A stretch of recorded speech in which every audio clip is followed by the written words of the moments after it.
mind work backwards just for a minute. I hold on to you before the memory's gone. I remember you, you lift my spirit. With you high is all I'm feeling. Remember how we felt alive. I remember you, you make me stronger. Can't go without it much longer.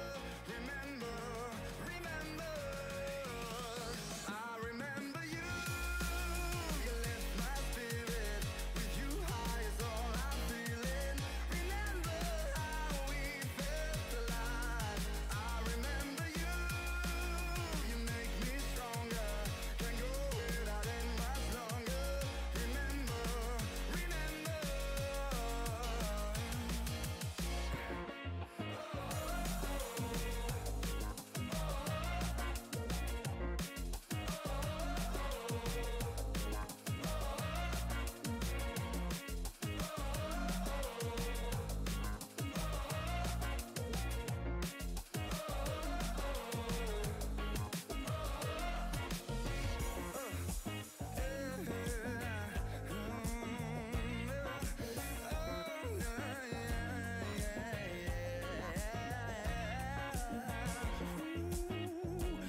again. You had your heart set on me, but these feels, they come and go, and they come so easily. Tell me what it is about you that I can't forget, but you're breaking down my walls again, just to set me free. Why do I, baby, why do I love the way you always leave me? Why do I, baby, why do I love the touch but never love the feeling? Why do I, baby, why do I love the way you always leave me? Why do I, baby, why do I love the touch but never love the feeling?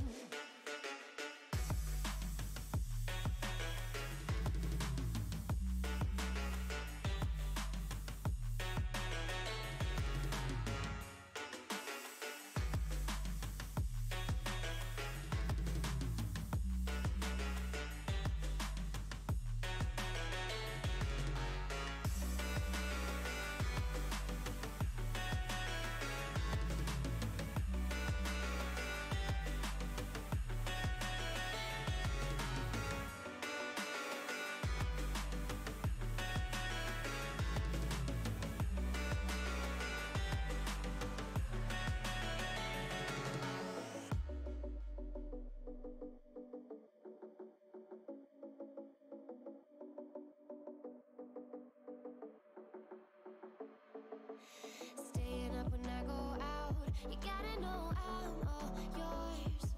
But when I say what's that about, you start slurring your words.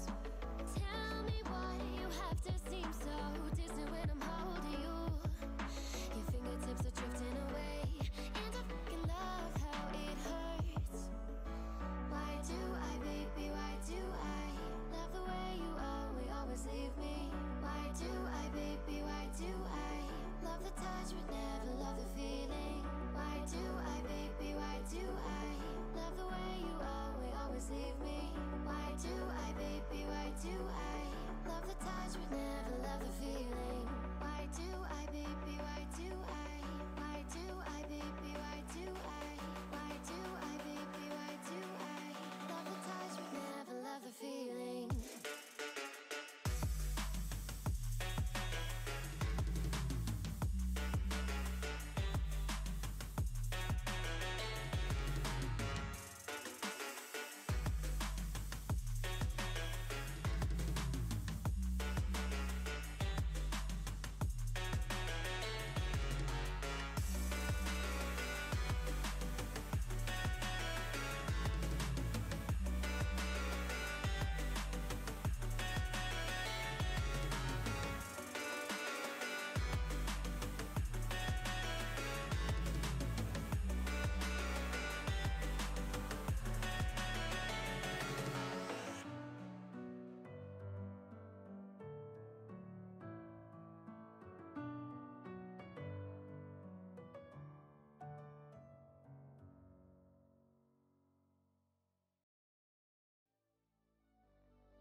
Fill me out with your smile. Now the sunshine brings the light. Fill me out with a flame. I will let you in this game. Take me out when I'm down. 'Cause with you I'm safe and sound. I'm safe and sound. I'm safe and sound. I'm safe and sound. I'm safe and sound. I'm safe and sound. I'm safe and sound. I'm safe and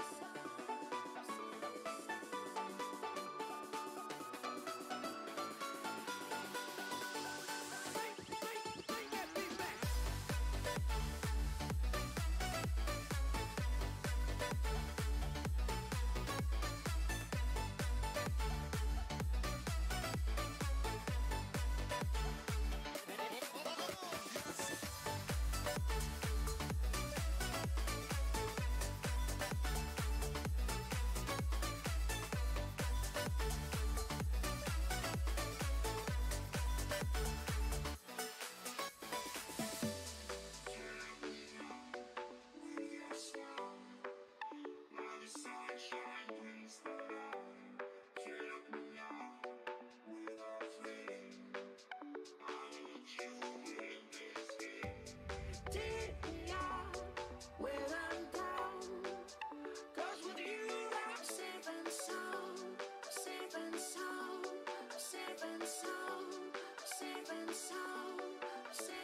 There are two dogs outside that she doesn't Welcome get to say to hello Dire Bear Adventuring Company's Alone in the Void, where I torture people through science fiction, quasi-horror, thriller, and suspense for 3 hours at all of your entertainment values.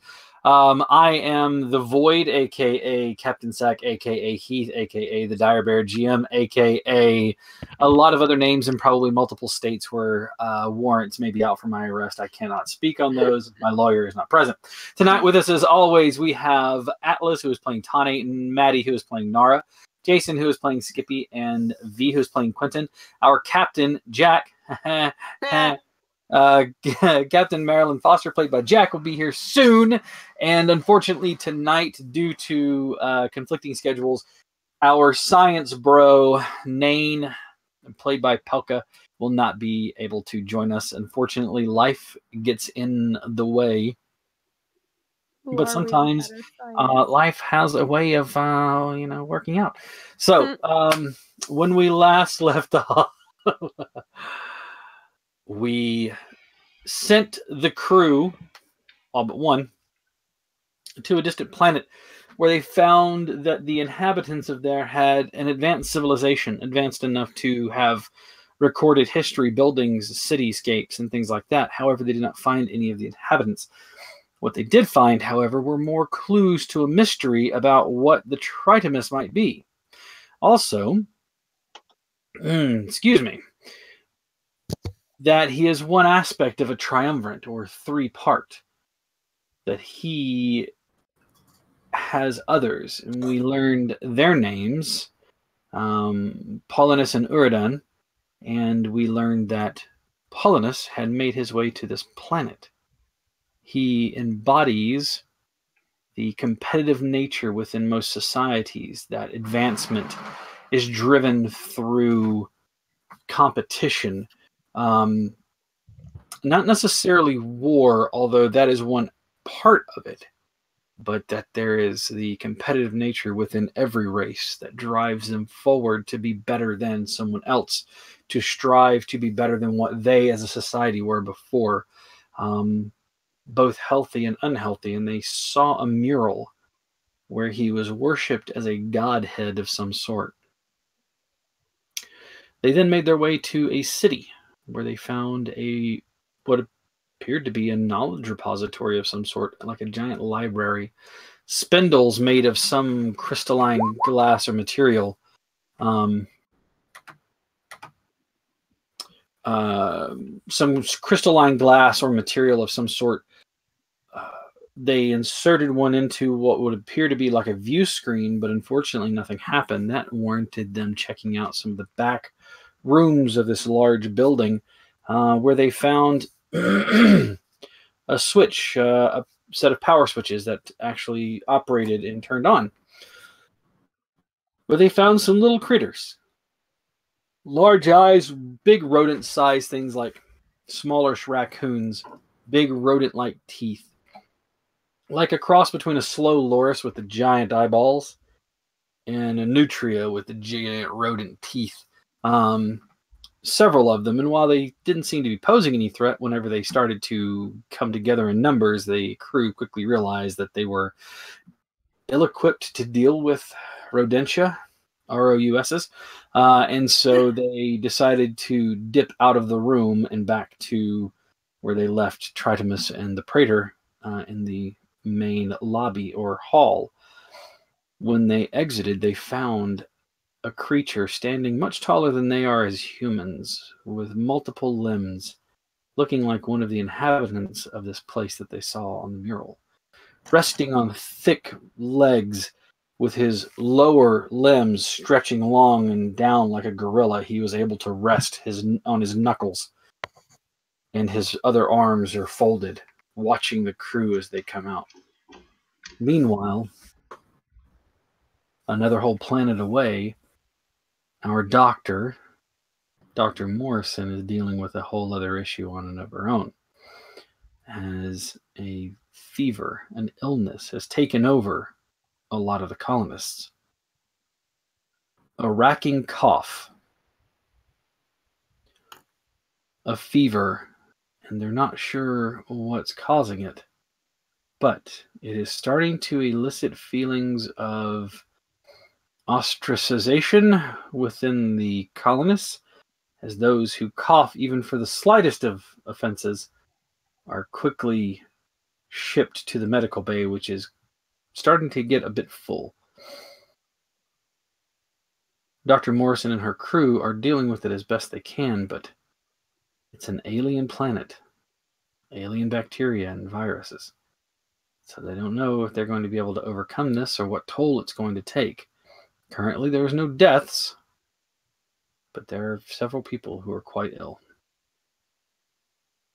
And that's where we'll pick up tonight's episode of Alone in the Void with Dire Bear Venturing Company. Thank you all for watching with us tonight. We'll start planet side with Dr. Morrison.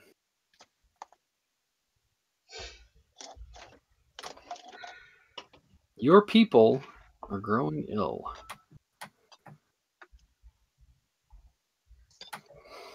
How are you going to deal with this unforeseen event? And the illness is not reacting to any sort of antibiotics prescribed or anything like that? Not as of yet. That does not seem to have had any effect using the medicines that you have brought with you from Earth. Okay.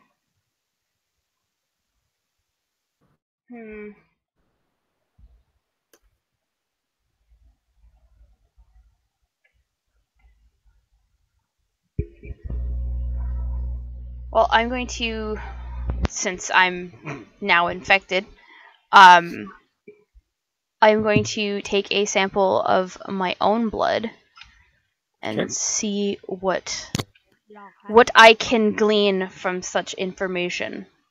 Okay, give me a medicine roll. You have your equipment, so I'll allow you a +2 on that since it's your blood, you're familiar with it, you're using the medical equipment that's there. Okay. You see what appears to be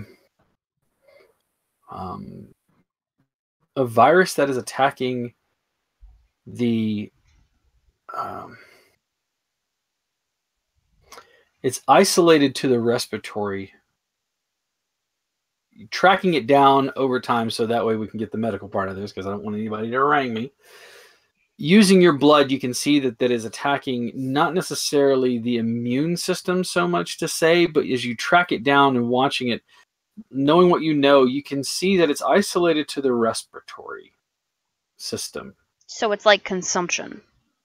Correct. Or some other kind of like bronchitis or some other viral infection in the chest. Right, which is usually cleared up by antibiotics and rest. True. I say, because I've had bronchitis. It's fucking awful. Yeah.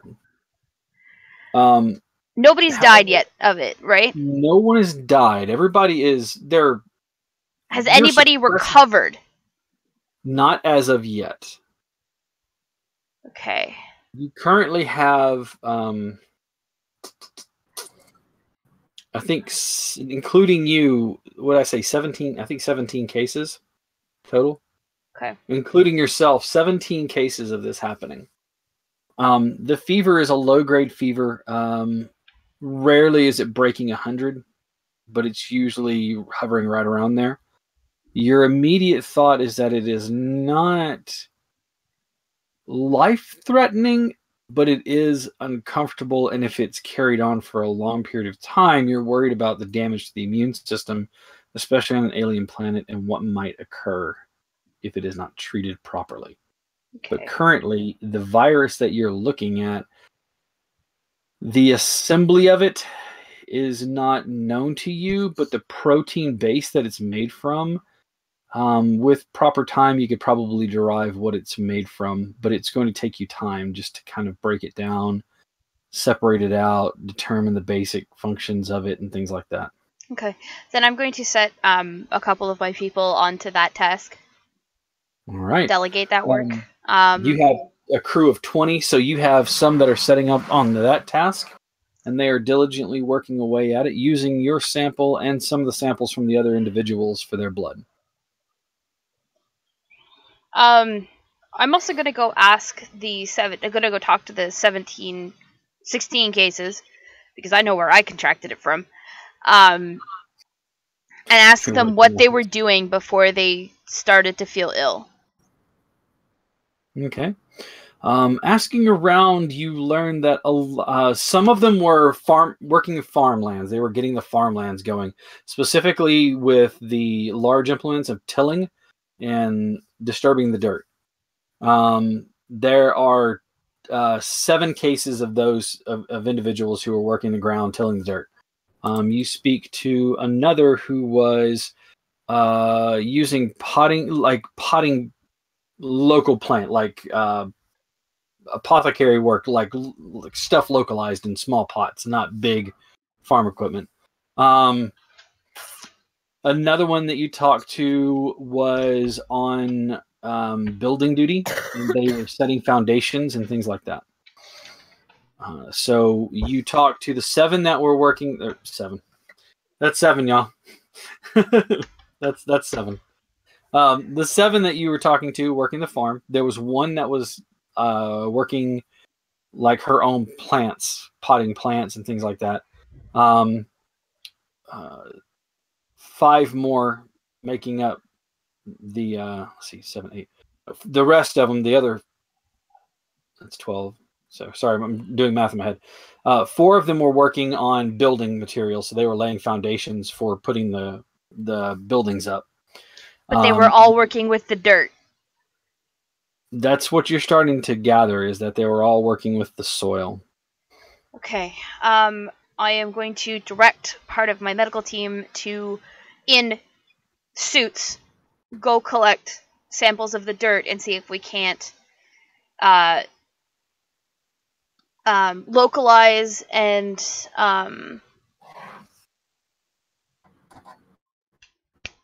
the word is on the tip of my tongue. Isolate the pathogen that is infecting our people. All right, and that team sets off to work. One of the cases that comes into you, and one of the cases that you have there, is a set of a couple of kids. They were pretty much one of their. Remember, there were no like young children. When I say kids, these are like adolescents, in their like mid-teens. The youngest of the crew. There weren't a lot of kids on board. Most of it was adults, young adults. But these were a couple of the younger kids that were on board. They mention that they themselves were actually out just kind of exploring the perimeter that had been set up, and had found kind of like an earth berm that looks over this kind of gully. And they would notice some flowers that were in the gully that looked interesting. Some of the fauna of this, flora of this area. Fauna is the animals. The flora in this area. And so they were looking at it, and they had laid down on the earth berm to kind of look down into the gully. So the logical deduction here is that whatever we're getting sick from is from the earth. Except for me, because I haven't had any contact with the earth, but I have had contact with all of the infected. That is probably a safe assumption at this point in time. Okay. I am going to write up a very terse but succinctly worded memo to the local authorities, the local authority council, to warn everybody who is dealing with Earth to be suited. All right. You piece that together. Your crew sets out about doing their duty to gather up the information, and the other team is starting to work on isolating the protein compounds for this particular virus. Excuse me. Meanwhile, a whole other planet away. You've exited the warehouse. You see Tritimus and the Praetor standing next to this creature with its arms folded.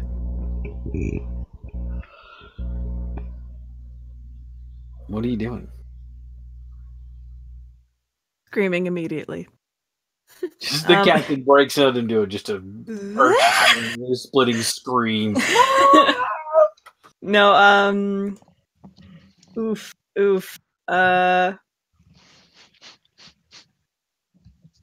I'm uneasy. Well, you know, as you put do. To put it mildly.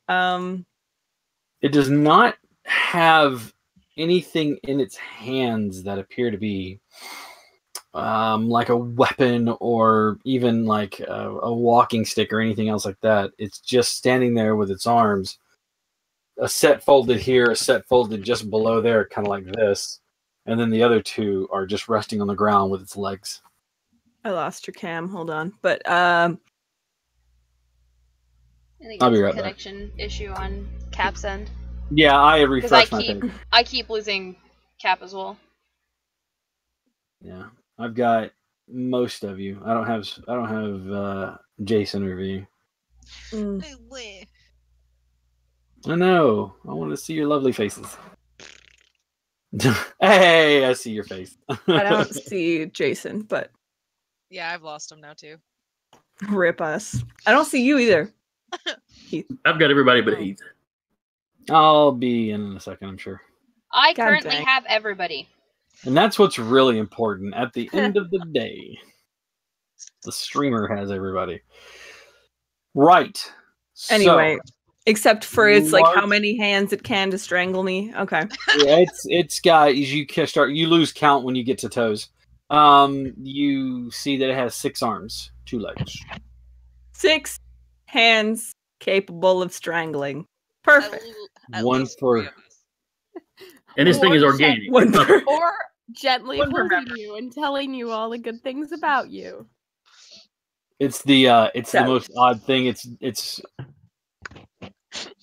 has dissociative disorder, so while it strangles you, it carefully caresses you with another set of arms at the same time. also As I kill V. Every time, I swear to God. I watch your camera. That's the reason why I wanted to see you. I'm like, wait, he's taking a drink. Quit. He's taking a drink. Go. Pear wish. It is carbon. It is organic. At least it looks that way. The skin is kind of like a slate gray blue color. It has no hair on the head. The eyes are a solid color, and they're kind of a like a crystalline blue. Mm-hmm. This is one of the creators, isn't it? Or at least it looks like one of the creators, or did the creators have less arms? Are you talking about the image that you saw from the Tritimus whenever you originally Yeah. started talking to it? Those had 4 arms at the time. I'm okay. Set of arms short, never mind. You see no nose. The face is just kind of flat. It's got slits where the nose would be. And the mouth has no real lips. It looks like there's just kind of a crack in this. There's like a split place in the head of this creature. Its head is mostly oval, but it's kind of flat-ish across the top and then down.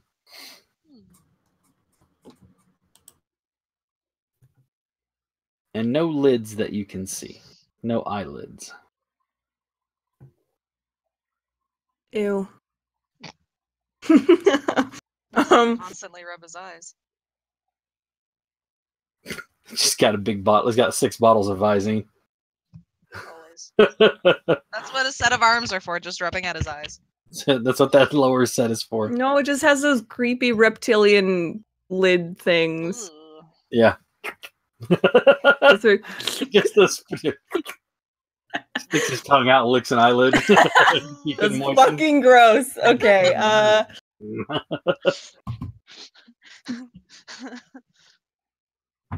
It's not moving or saying or doing anything. It's just watching you with those crystalline eyes. They seem to pierce into you.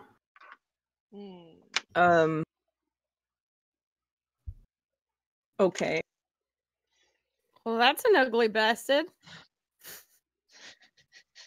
There's kind of a Tani. There's a squelch, like a feedback sound or feeling in your head, and you hear ugly bastard. Oh, we're teaching it all the good shit. This is just, terrible. just in your head. You look around at everybody else. They're still looking at the creature. Wait, I think I taught it how to say ugly bastard.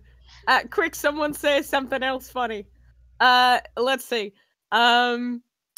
Skippy is a big nerd.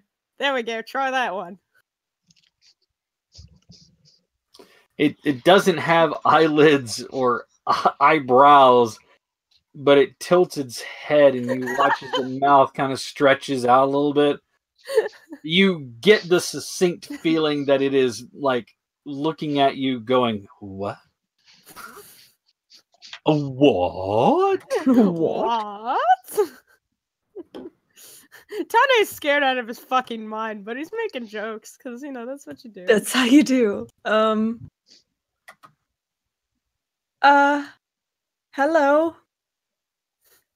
Hello, Mr. Alien. Mr. Alien. It peers at you, and you watch as the lower limbs, the knuckles squeeze close, and it lopes forward, and you watch as the 2 feet are picked off of the ground, and then they quickly hit the ground. It takes a step, and you watch as the hands come forward again. So it's walking almost like a gorilla kind of walks with the knuckles and then swinging the feet forward. But you notice that the way that it does it, its legs are long like a human's legs. They're not trunked, but it takes this long gait towards you, and it quickly closes the distance within just a few steps. And you thought it was big. You knew it was big. You could see it across the room that it was big. But as it is closer to you now, you realize how massively thick and strong this thing looks. As it stands over you, Marilyn, you can see the hands, which don't end in, our rounded tips. They're squat and they're like squared off. The fingers are thick and mostly squarish. As it unfurls its hand, and it kind of like, it doesn't touch you, but you watch as its hands come up. The top set of limbs come up, and it just kind of moves in the air like around your head. And it, again, doesn't blink. It's just peering at you with those unblinking eyes, that crystalline blue just staring into you. In your head, you hear a kind of a squelch noise. It makes you wince a bit, and you hear a hello. Okay. So, team. Tane's got his gun pointed at it. Quentin's has been backing up slowly but surely. He's like, no, fuck y'all. Mm-mm. It can communicate. Like in your mind. Telepathically? Yeah. Without taking its eyes off of the captain, you watch as one of the second set of arms unfurls. One of them reaches towards your gun. It doesn't grab your pistol, but it kind of like motions around it. Okay. As the hand draws back and kind of folds in, and they're holding themselves like this. The larger upper torso arms pull back, and again it kind of curls its fingers around itself like this. in like a defensive motion or something. Oh. Tane lowers the gun, but he's still got it like his safety's fucking off. Weapons hot. Fuck everything they teach you about handling a gun. What's our It's ROE? aliens. If it looks like it's gonna kill you, you shoot it. ROE is defensive fire. That's what ROE is right now. Our rules of engagement are defensive fire only. It seems to look at it regards the captain, hasn't taken its eyes off of the captain. And as it's staring at you, hear again in your head this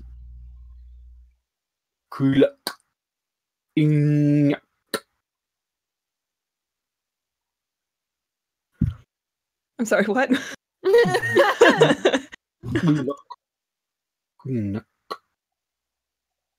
Oh, he's trying. Okay.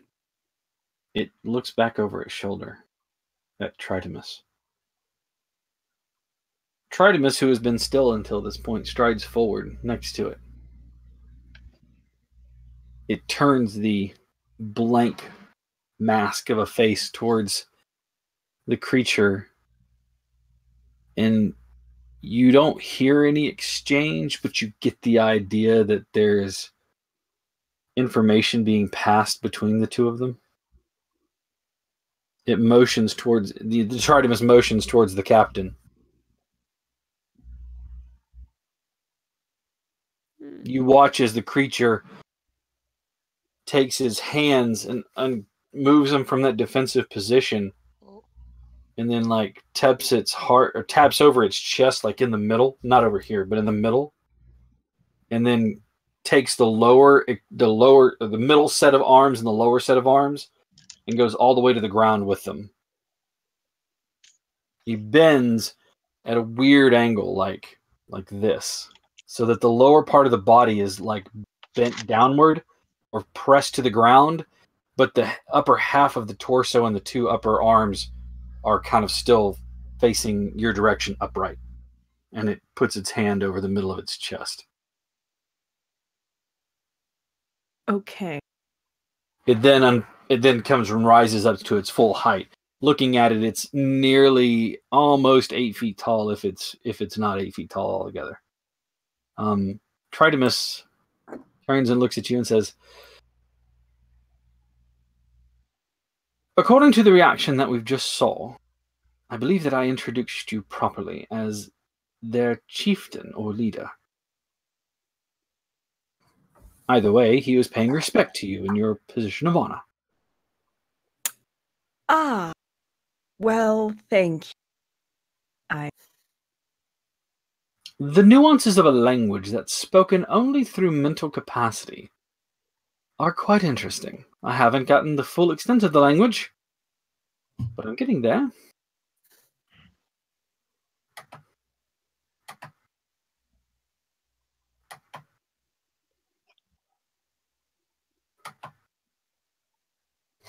Oh, I'm going to butcher it again. Security Officer Tane. Not going to try. Not feeling it today. That's alright, you're valid.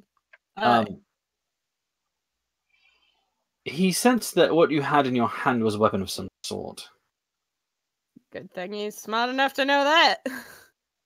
Yes, they are amazingly adept at what they do. He seems to pose no threat to us. So you're telling me to put the gun down then? I come to understand your motivations here lately, and for that I would say, not a chance.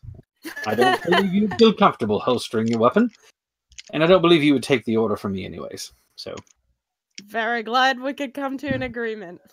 yes, I believe we understand one another well, or at least I understand that you have no qualms about shooting me as necessary. Why don't you tell the the alien here, tell him I won't shoot him, assuming he doesn't do anything to give me any reason to shoot him. Indeed. Tridemus turns, and there's again this just kind of looking at one another. And he motions to you with one hand. And then puts his hand out like, and then folds his hands together. The message has been relayed, and I can assure you he means you no harm. All right.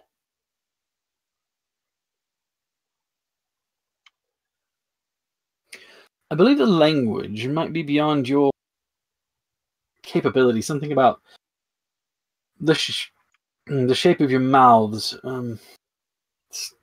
Something completely different, but they do speak through mental commands. So we gotta just think at it? Well, in the most rudimentary of ways, you're actually correct. Just think at it. Unfortunately, there is a bit of a language barrier. Several million light years worth. If you would like to communicate with it in any way, feel free to use me as an interpreter. Well, thank you. That's very helpful. That is only my goal. Are there any questions that you have for him directly?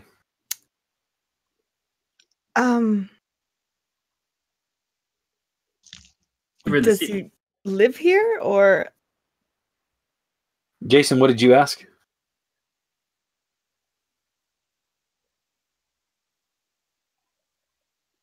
What did you ask, Jason? City, or was he just passing through? Does he live here in the city, or was he passing through? And then what did you ask it? What did you ask, Jack? Same thing. Okay. The Tridemus turns, and there's again that exchange. It takes just a matter of moments. He reports he does indeed dwell here. He had come to this place to hunt the small creatures that dwell in the building. Apparently, they're very nutrient rich for his people. It is him, his mate, and he has 2 offspring. Oh, it's like a little family. Sweet little babies. Yeah, indeed. Seems to be that way. It was out hunting, and this is what it found. It was us instead of the rodents that it was tracking down. I call them rodents. I have no idea what they really are. You're not far off. Interesting. Well, I wouldn't mind getting to meet this. Does this being have a name? I will ask. There's a long pause as he's looking at it, and it's looking at him.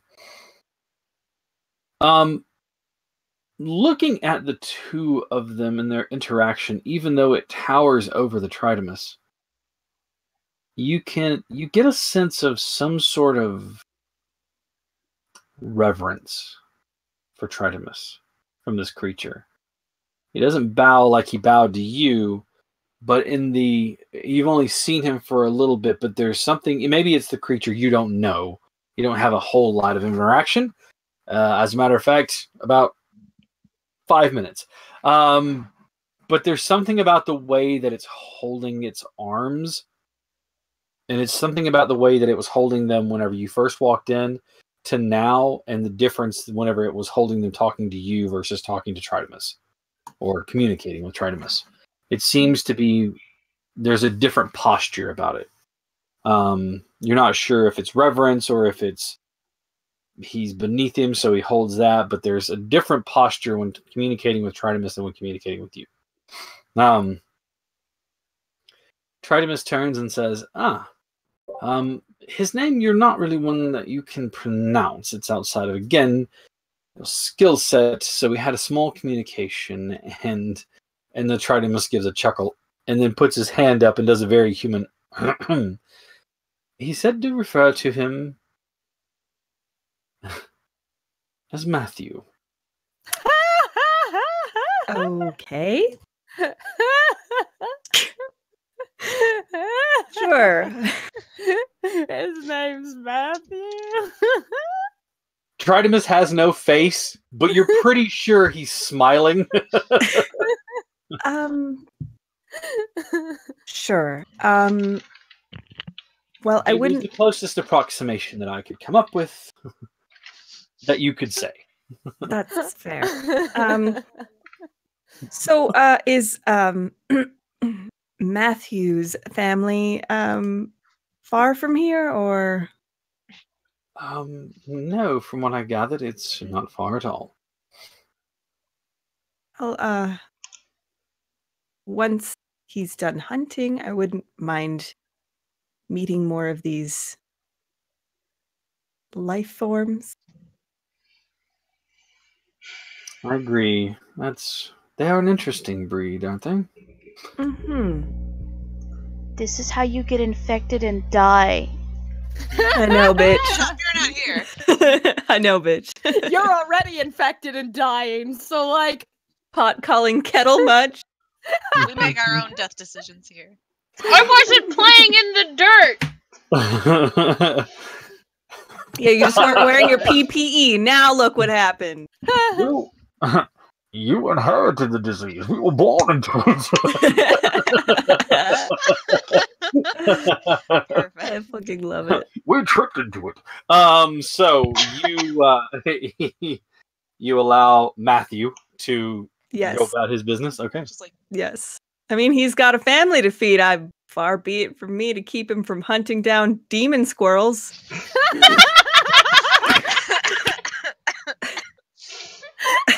So, you gotta do what you gotta do sometimes. he's got a family to feed. Is that what we're calling them? We're Oh, calling them God. demon squirrels? That's what I'm calling them. I don't know what you're calling them. Pretty on the nose. I like it. Slow Loris Priya. boys with big eyes. Demon squirrel. Lotria. Priya Demon Demon Squirrel works. Squirrel. All right. So you allow him to go about his business of hunting the little critters. Mm-hmm. Excellent. There's, again, no obvious weaponry, no nets, no sticks, nothing that seems to warrant hunting. So you're not exactly sure how he's going to go about doing this. These have big teeth. All you've seen so far is a thin line that stretches across the face. I bet his jaw unhinges. He just regurgitates them. The hand, the hands with the squared off fingers come together like mauls, and he just slam attacks everything. Oh god. He's got a punch that's just to deefer. Or he just strangles them all to He death. just grabs them. He can get 6 of them at a time. Yeah. If he had, like, a tail, but he doesn't. If he had a prehensile tail, he could just wrap one more up. All right. You watch as he lumbers his way through the room, and there is a bit of noise after a few moments. You're all just kind of standing out there, and from inside this room, you hear squeals and squeaks and... Well, this is a bit horrifying. I just imagine elevator music playing while you hear this in the background. It's just Girl from Yes. Ipanema is playing, and from the back you hear... Oh my god. Huh. Just like awkwardly like rocking back and forth. trying You, to, wonder how he eats? Try to Should we go find out? No, actually, no, I do not. All right. It's probably 15 minutes, and you watch as he comes back out, and he has like 4 of them, one in each of the middle hands, and 2 in the lower. So one in each of the lower sets of limbs. The upper sets are free. He looks at you, Captain, and then gives this motion like this. And he turns, lumbers forward. All right, I guess we're following. And we're walking. And we're walking. And we're walking. All right, you exit the building. And the suns are still kind of high-ish in the sky. They're starting to dip to the other side now. You keep an eye on him, and it's not hard to do. There's not much going on in the city. And he lopes ahead of you at a pretty good clip, but he keeps slow enough that you guys don't have a trouble keeping up. The Praetor seems lost in his own little body. Like watching an 8-year-old in a tin can suit, just kind of clang, clang, clang, clang, clang, clang. Tridemus is, of course, almost gliding along gracefully as he walks.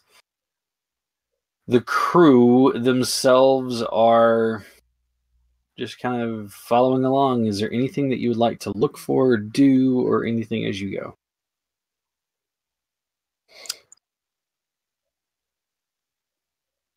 Tridemus. Yes. If there's any reason that he's not using any tools. Yes. He's not using any tools. He uses it one time. I mean, or maybe we just ran across a Luddite. I don't know. I've yet to come across that part. I believe it might have to do more with the mental abilities that they have. I'm not entirely sure, but imagine if you could. I believe I came across something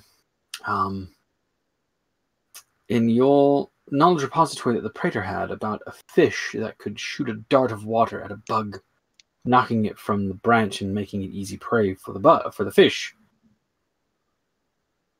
If they could do something like that to stun the creature with a blast from their own mind, making it easy prey. Or maybe he just simply walked up to them and smashed them over the head, and there they are. Or maybe he was like an anglerfish and he dangled some sort of bright bait until they got close enough that he could grab them. All very interesting ideas. I have no idea how he did it, but it was very interesting, aren't they?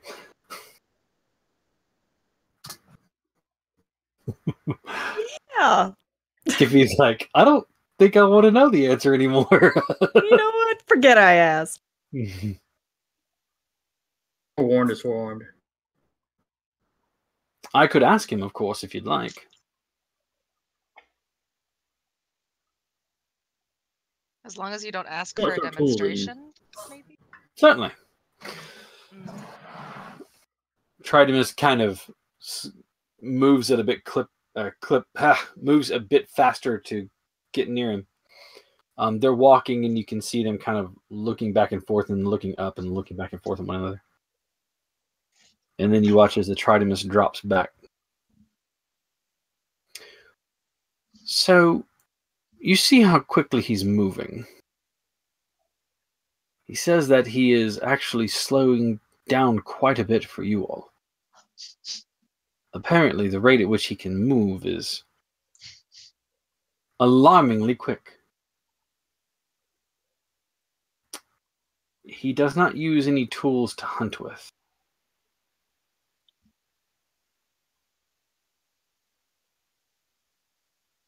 He said they're also rather docile creatures anyways.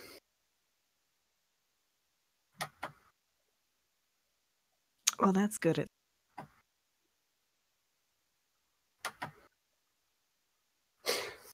So, sorry then. You follow him for probably about 2 or 3 miles. And you see a particular building that stands out on its own, a wall that surrounds it made of like a high gloss stone, or at least it mostly is high gloss. A bit of it's grown over here and there with some sort of plant life that grows like an ivy and latches in and grows over.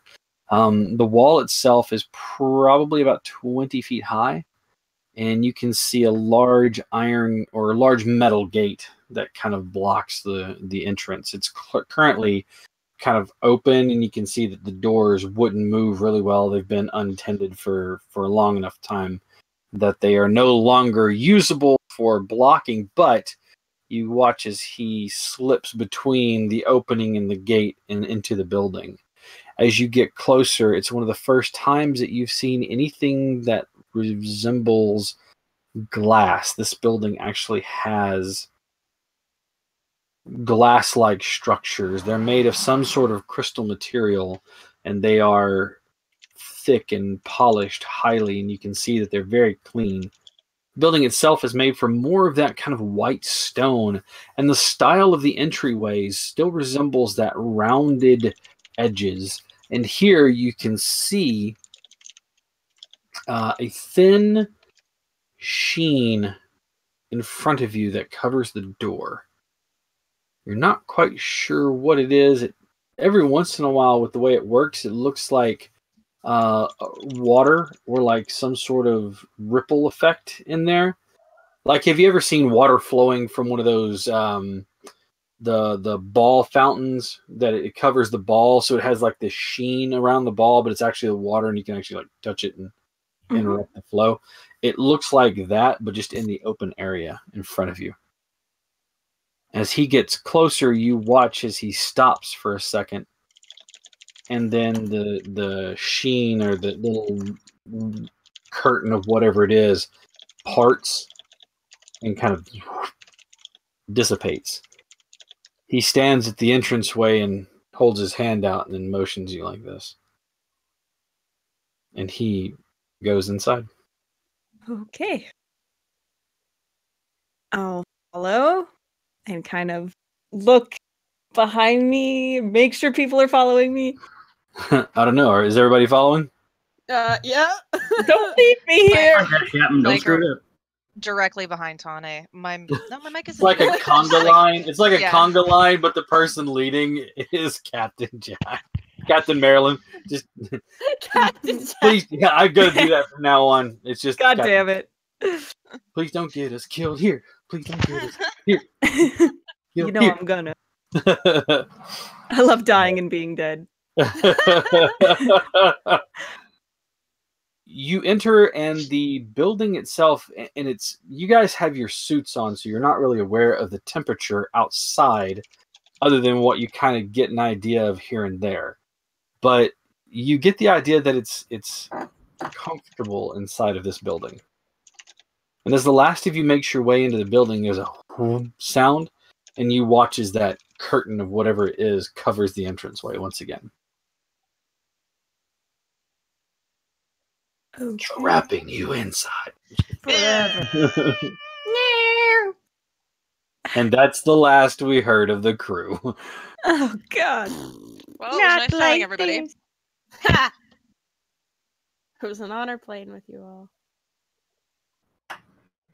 Inside is a it's not opulent, but it is well decorated. It is a house that is made for someone who has what you would assume is wealth of some kind. There seem to be different pieces of setup in notice. They look odd to you, but you're sure that they're very important as they are set aside and set on different pedestals and plinths and daises and things like that in this front room. And as you're looking at them carefully, you realize that a lot of them are bone. They're the skulls of different creatures set on these different plinths. Creepy.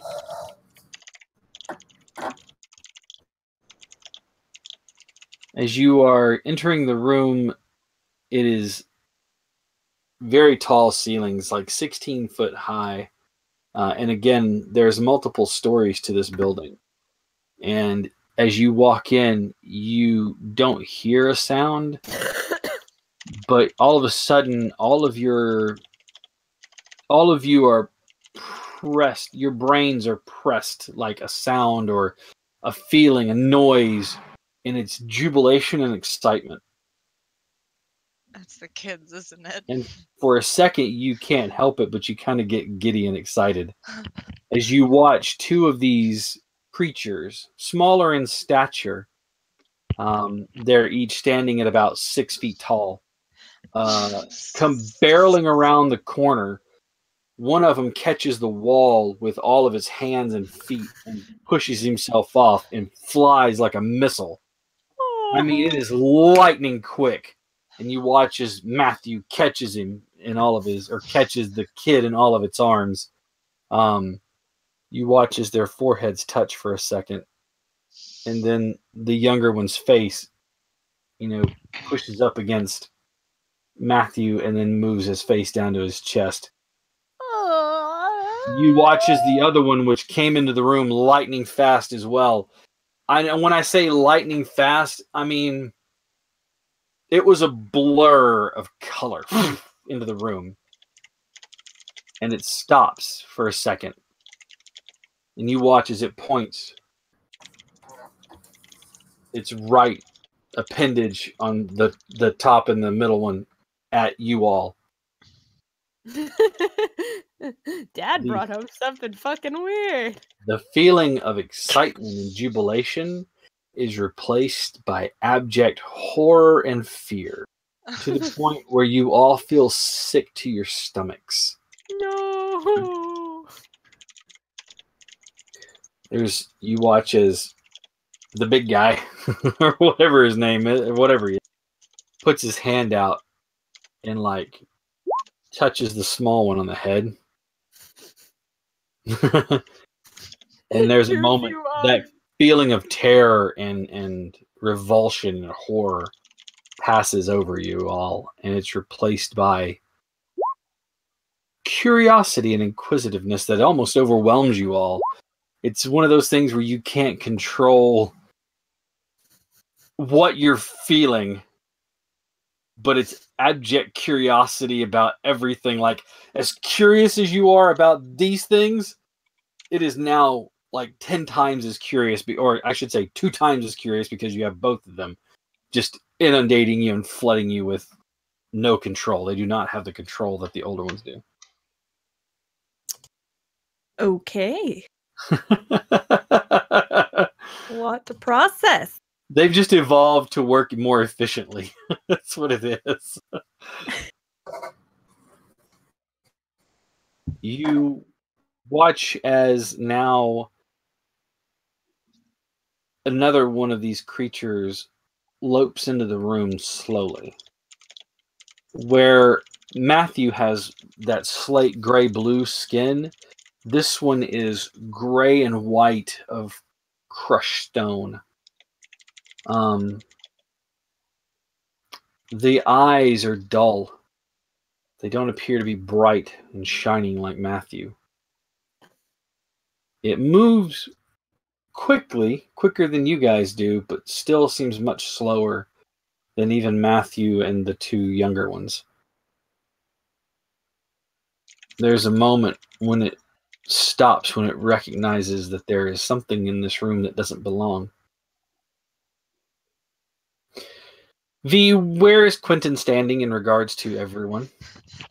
Probably directly behind Tane. That's... And Tane, you are... I'd be near the front probably, just because I'm the one with the gun. Hippie, so where are you standing? It's a wide hall. Imagine like a giant foyer or entry hall, and you see these plinths and daises and things, different skulls of different shapes and sizes all over this.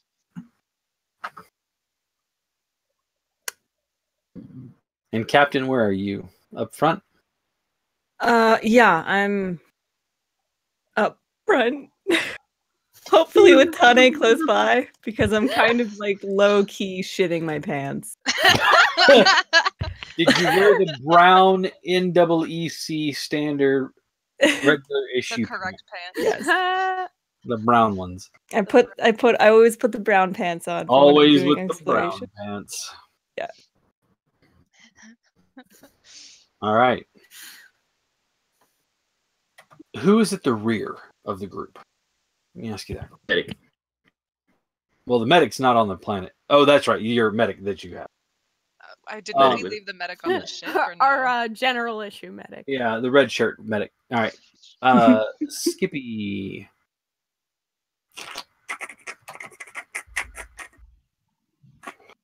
I need to look at something real quick, Skippy.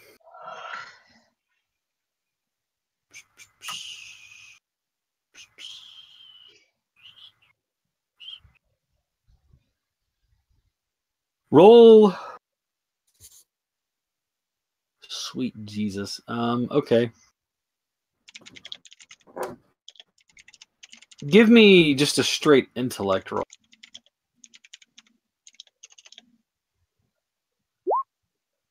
Okay. Not bad. One of the skulls that you see looks hominid in shape. Bigger than your own skull, but still ocular set, nasal set, They Mouth. eat people, don't they? cavity. This is the worst. The cheekbones here seem thicker, and the eye socket and the brow piece almost looks like a breast keel on a bird. It's very thick, but it looks. Other than that, it looks almost identical to a human skull. Neanderthal skull than our skull. Something, yeah, closer to Neanderthal than yours. It doesn't jut out at the jawbone as much, but yeah. Interesting. Safety's off. The wind up of the gun as you engage the battery.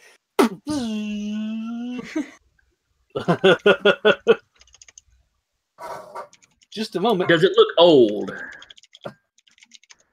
From what you're looking at, yeah, it looks like it's not new or recent. One of the smaller ones walks up to you, Captain Marilyn, and he's doing the same thing that you saw Matthew do, with it holding its hands out and kind of like not touching you, but just kind of like hovering around your head, like, I'm not touching you.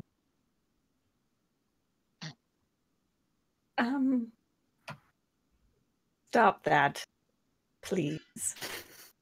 Freaking me out. You're freaking me out. Stop it, please. Could you make him quit? It's weird. I'm uncomfortable. Nara. Another day has passed. Your planet moving around, and your team starts to come to you with some of the stuff that they found. The other crew has been gone now for 4 days.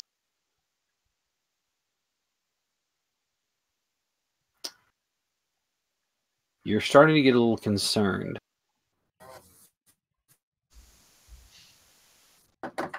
Your first team reveals that they found some samples of the same virus that exists in the dirt. However, it does seem to be isolated to certain locations. And it looks like that after they got with the other team to put together what they had found, that it could be through possible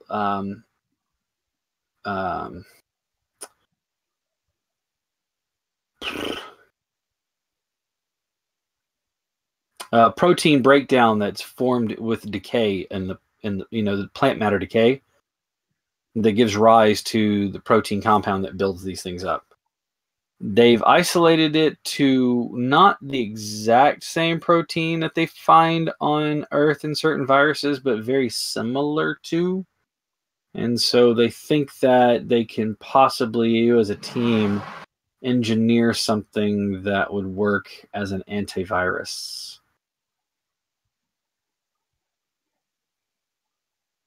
Okay. And how long do they think it's going to take them to do that?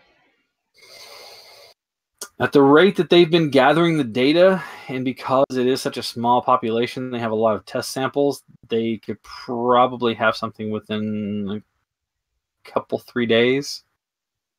If they get no sleep and work on it in teams, they could probably get it to you in a couple days. Okay. But it's only going to be a test run. They don't know if it's going to be effective or what the effectiveness is going to be. Well, she's going to have them tested on her. Of course. All right. But she tells them to go ahead and get it done. Yes, ma'am. And they all dart off to start working on their different parts. Science! Science! They blinded me with science. They were trying to fix my disease. And then I ended up blind. So, you know. Crew. Yeah.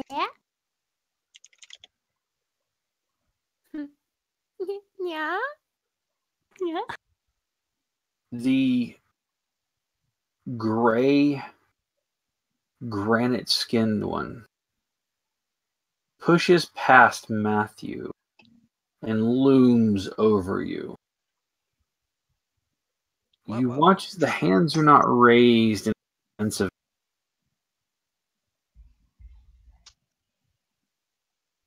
An urgent missive rushes into your brain, Captain. You don't understand a single word of it. It's a deep guttural sound with like what you could equate to clicks and pops, but not from the front of the tongue, but from like the back of the tongue. Very, very much the like an epiglottal sound. Yeah, there's no way your mouth sounds. Yeah. But what's more important is the sense you get from it. And it's challenging. It's very, you stepped in my house, step up or get squashed kind of I'm attitude. sorry, I don't fight. That's the big one. You want that one right there. That I'm a guy. pacifist. You want that guy over there with the gun? I'm a pacifist.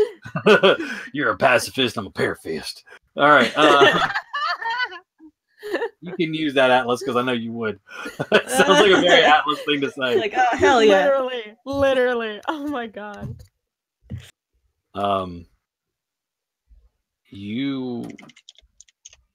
It still's bearing down on you. Try to miss. Kind of not really steps forward, but you watch this because he's kind of standing to the side of you. But there's a moment where you watch as the creature, who hasn't taken the dull crystalline eyes off of you, stops for a second and turns its face to look at Tridemus. No eyelids, but for a second, no eyebrows, but you watch as the eyes seem to widen in recognition. Front of the captain.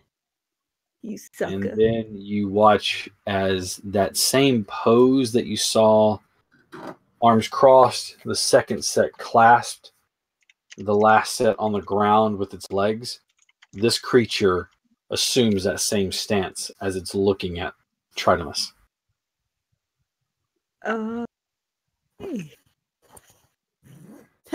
Thanks. We brought God to your house. We brought God to your house. Is that like a good peace offering or? I came for some pears and some pica fruta. You start stepping up to me. Look, give me the fresca. Give me the fresca. God on you. I'm going to sick God on you. What do you want now? I came for your Fanta. Allow me. Your Fabuloso. and your pica fruta. Let's go. Okay. For those of you who are watching at home and you're like, what the hell is a pica fruta? It's like fruit with like a spicy seasoning on it.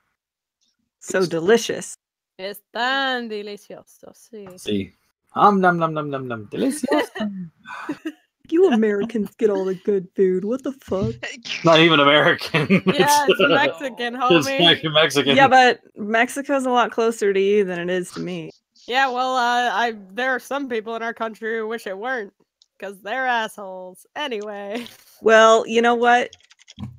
They get to stay in the hollowed out ruins of America when we all go somewhere else when America's ruined, okay?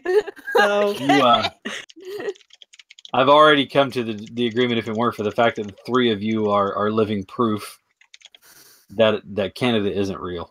It's all made up. It's the fantasy lands. I'm the not a real fantasy human people being, like sorry. it. What's that? Yeah, I never believed in Canada. I'm not a real human being. Okay, well I you could don't be need to anywhere. believe You're a Canadian. It's like unicorns. They're not real. they're not real. They're not real.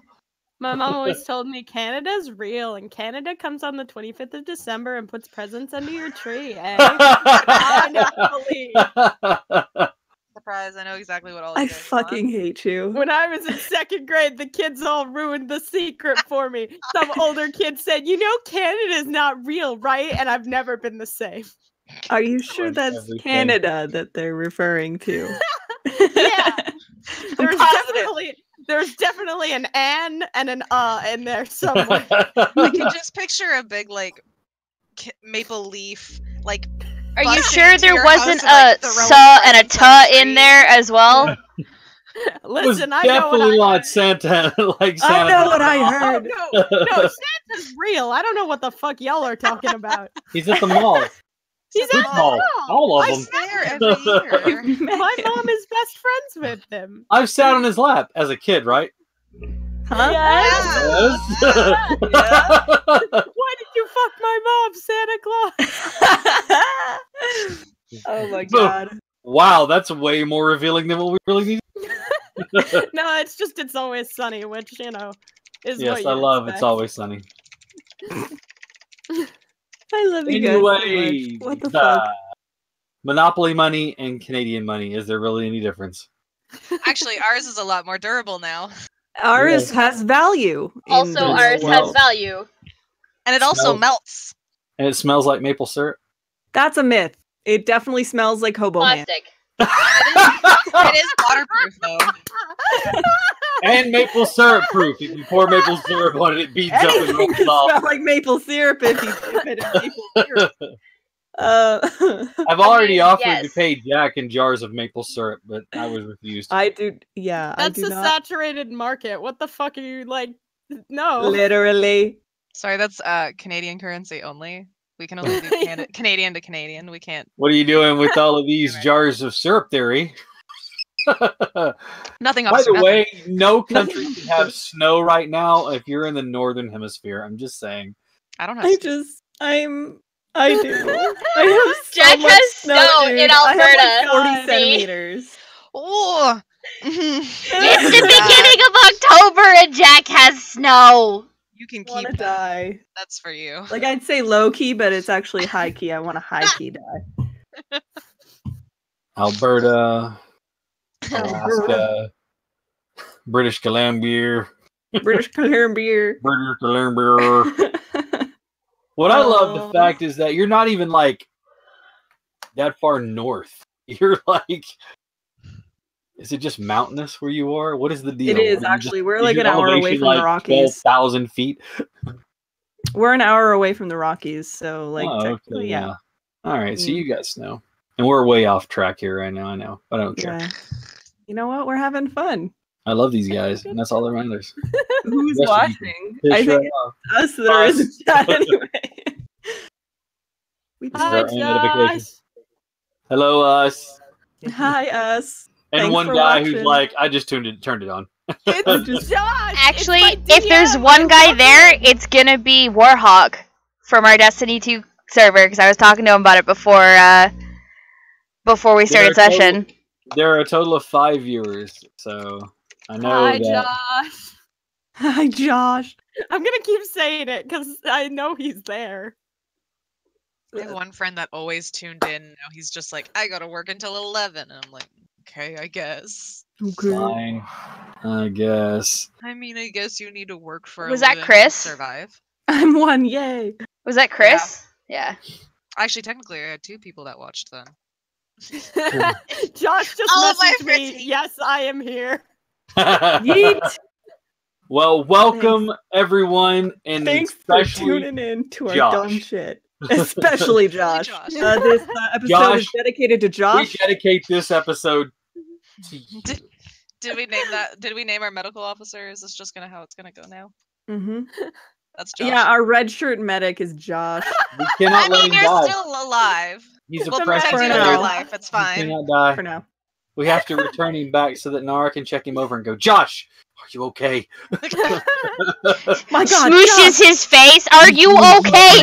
Did they do anything to you? Were they touching you inappropriately? Are you okay? I'm okay, thank Bullshit. Than Josh. I'm fine. I'm fine. Please let go of my face. Please, Dr. Morrison, please let go of my face. It hurts. The only person touching me inappropriately is you. I'm proud to be a red Alright, shirt. look. Love it. You're a true hero. Large granite stone skin Yeah. creature standing there looking at Tridemus with what you can only assume is that same sort of a reverent stance that Matthew had.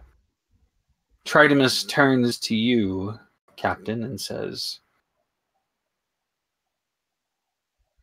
the closest approximation that I can provide you for a name is Kylie. Oh, Kylie and Matthew, really? Let Are them these live. aliens? Are they just like these aliens are like generic white people? Like, He said something about Ugg boots and a pumpkin spice latte, whatever that is. I'm not sure. we walk into their kitchen and there's just like some like alien sigils, and like one of us is like, "What does that say, Tridemus?" And Tridemus is like, "Well, the best way I can approximate it is live, laugh, love." Walks out like, really quickly. It's just like a power walk right out of the fucking room. You know, I really hope that like in the future, because this was the future before we like took off, that there were better sayings than that bullshit of like live, laugh, love. Like I And really, like nobody's watching. you know, like I really hope we have better fucking It's all from an alien version of Crate and Barrel. It's just, like. Oh my it's God. I all- just want it's better all pottery for the barn world. Decorated. I'm All the writing this skulls- sci-fi story immediately. It's all going the to be like all the skulls are like they're from like the Pottery Barn or from the Pier 1 imports. It's just he just got them and threw them in there. Airlock It was what one was in this imports. season. He's watching the alien version of what's her name? Snoop Dogg's bestie. Oh God, Martha Stewart. Thank you, Martha Stewart. I was like, who's this the best? that was thing the you last person I thought I would. I hear. would never have made that connection They- ever. They like have a cooking show together. Yeah. Yeah. What? There's several episodes of them Where the cooking together. fuck have I been? Where I don't am know. I? That what rock were you under? I mean, even Jason knows living, about it. And he apparently. doesn't like either one of them. It's just like this. It's Thank such a my ass. strange fucking Okay. friendship. They're so pure. Listen, haven't All they right. both been to prison? They know each other. It's fine. Haven't they both been to prison? No, I don't think Snoop's No, ever gone to prison. Snoop Dogg's never gone to prison. Out of the two of them, Out of the two they- of them, the white right? person and the black person, only one of them has been to prison, and it's not the one you probably assumed. I didn't You actually racist know. bastards. I don't actually know. Yeah, no, I Martha don't know. Martha Stewart, didn't she go to prison for fraud? Everybody does. Yeah. Yeah. She Yeah. It was insider trading. Yep. So she was like buying or like, you know, having people Oh, buy. so what she went to was like club fed, as they like to call it. It's Which my dad was in that movie. Club Fed. Nice. Yeah, he was a bellhop. Hey, I love it. Wait, that's Tell him I'm fantastic. proud of him. He had one speaking line, so he didn't have to join the Actors Guild. That's God bless. that's the whole scene at the end of Pee-wee's Big Adventure where Pee-wee's actually like in the movie, and his whole line is paging Mr. Herman, paging Mr. Pee-wee Herman. It's like that's Oh it. my god. Was that your dad? Yep, literally. That is awesome. Ah, that's my dream right there. Just having one speaking line and then bragging about it for the rest of my fucking life. Did you know I was in a movie? Critical was in the I Hunger was- Games.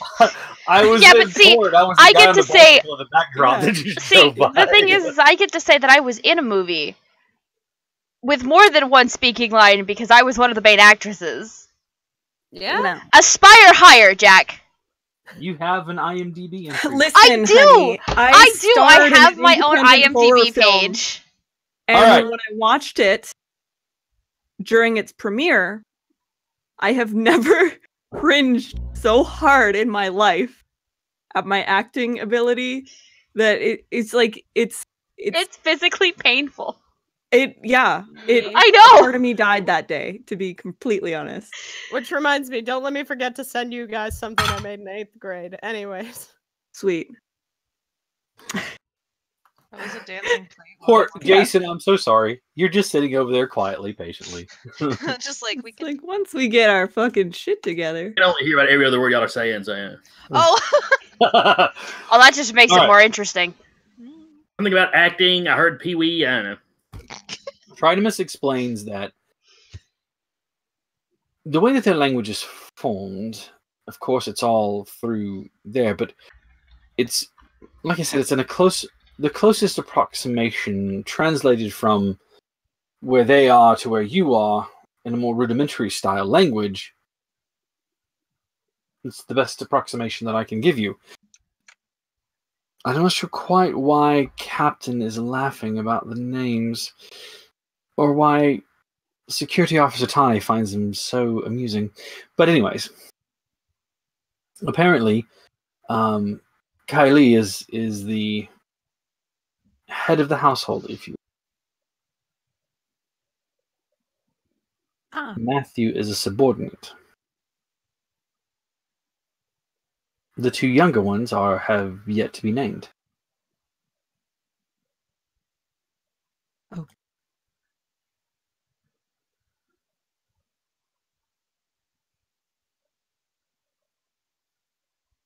They do find you rather intriguing, though, of course. Bipedal, but with only one set of arms. And that you use your mouths to communicate. That part they find truly enticing and entertaining. So, you're here, you've met them. What would you like to ask? Congratulations, crew of the NWC Praetor. Made alien contact that isn't an AI floating around as an orb. Hey. That's almost bordering on sarcasm, you bastard. You're not there. I know! Your tone seems very pointed right now, Tridemus. Does it? Really?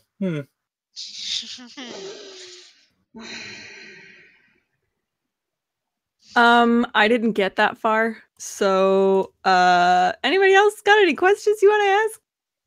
That was your plan, was to get there, and it's... Yeah, I Yeah. forgot step 2 of the plan. This is the question marks. The next part is profit. Yes. Flash forward 3 months down the road, you've conquered the entire planet with only 2 arms. Ah. But 16 of you versus, like, them. Alright. Tridemus, I'm happy to translate. Whatever you'd like. Please let me know what you'd like to say to them. If anything, you'd like to go about your merry way, it's also an option. Skippy wants to ask about the skull. Oh, the skull? You want to ask about it? Good idea. Tridemus looks at the skull that you're mentioning, and then he looks to the larger one, and then points at the skull, motions towards it. And you watch as the Kylie turns its face and kind of regards Skippy. And then motions with its hands. You're not quite sure. It's gesturing like it's talking and gesturing, but you get the idea that it's like giving dimensions. But the way that they're done, it's kind of weird to you, so you're not quite sure. Tridemus says, "It was a creature that once lived here. Fortunately, it's no more. But it was a bipedal creature. Akin to your apes. It had a large ridge bone on the center of the head that it would use to attack with, swinging its thick neck forward and using its muscular arms to hold its prey down and then smack it with the protrusion from its head."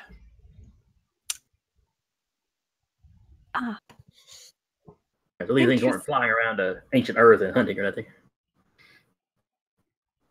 I think you're all frozen. Did you lose me? Nope. No. Oh, okay. There you are.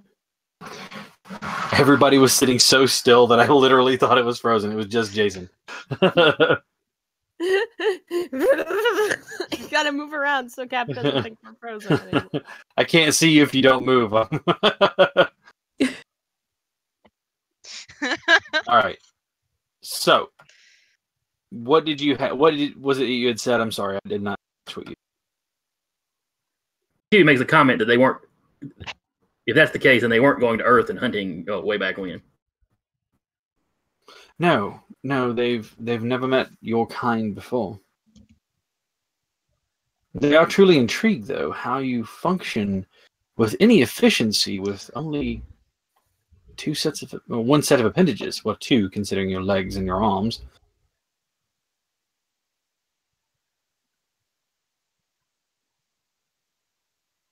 Lost most of that. Yeah, that cut out. Okay, hang on.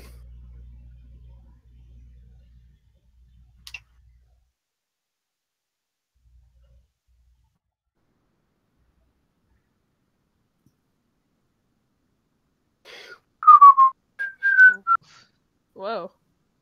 I got loud real Yeah. fast. I was like, ah! We're under attack. Fuck, we are under attack. Dive. Ooh. Hello? Hello? Mr. Obama? It's so dumb that I've recently read that comic and like that fucking post in full again, and I'm just dying about it It's every very single good. time. The Ugh. cube starts to fill with water. Somebody. Somebody. All right. Can you hear me okay now? Yay! I turned my Wi-Fi hotspot on. Nice. I'm going to have to take a weekend and just come in and make a drop point from a switch somewhere in the attic and drop it down through here so that I can actually like hardline all this shit in back here. Yeah. So, for those of you who did not understand a single word I said, it doesn't matter. Networking cables. Ooh. All right. So, yes, you are correct. It is not. You are the first creatures of your sort that it has ever met. As a matter of fact, it finds it odd that you function with any efficiency with only two sets of appendages. Shut up. That's rude. Well, that's a perfectly good question. Not saying that you don't. You are all quite efficient. You've made it this far into space of your own accord, with a little help from me, but for the most part. Well, if he's interested, I can show him just what two appendages can do. Would you like me to ask him? I can definitely do that. that I- a threat? God damn. Depends on what you Wait a think. moment. Wait. Drake, Well, you're Drake really- says no. Drake does this. No, don't want. No. He does this. No.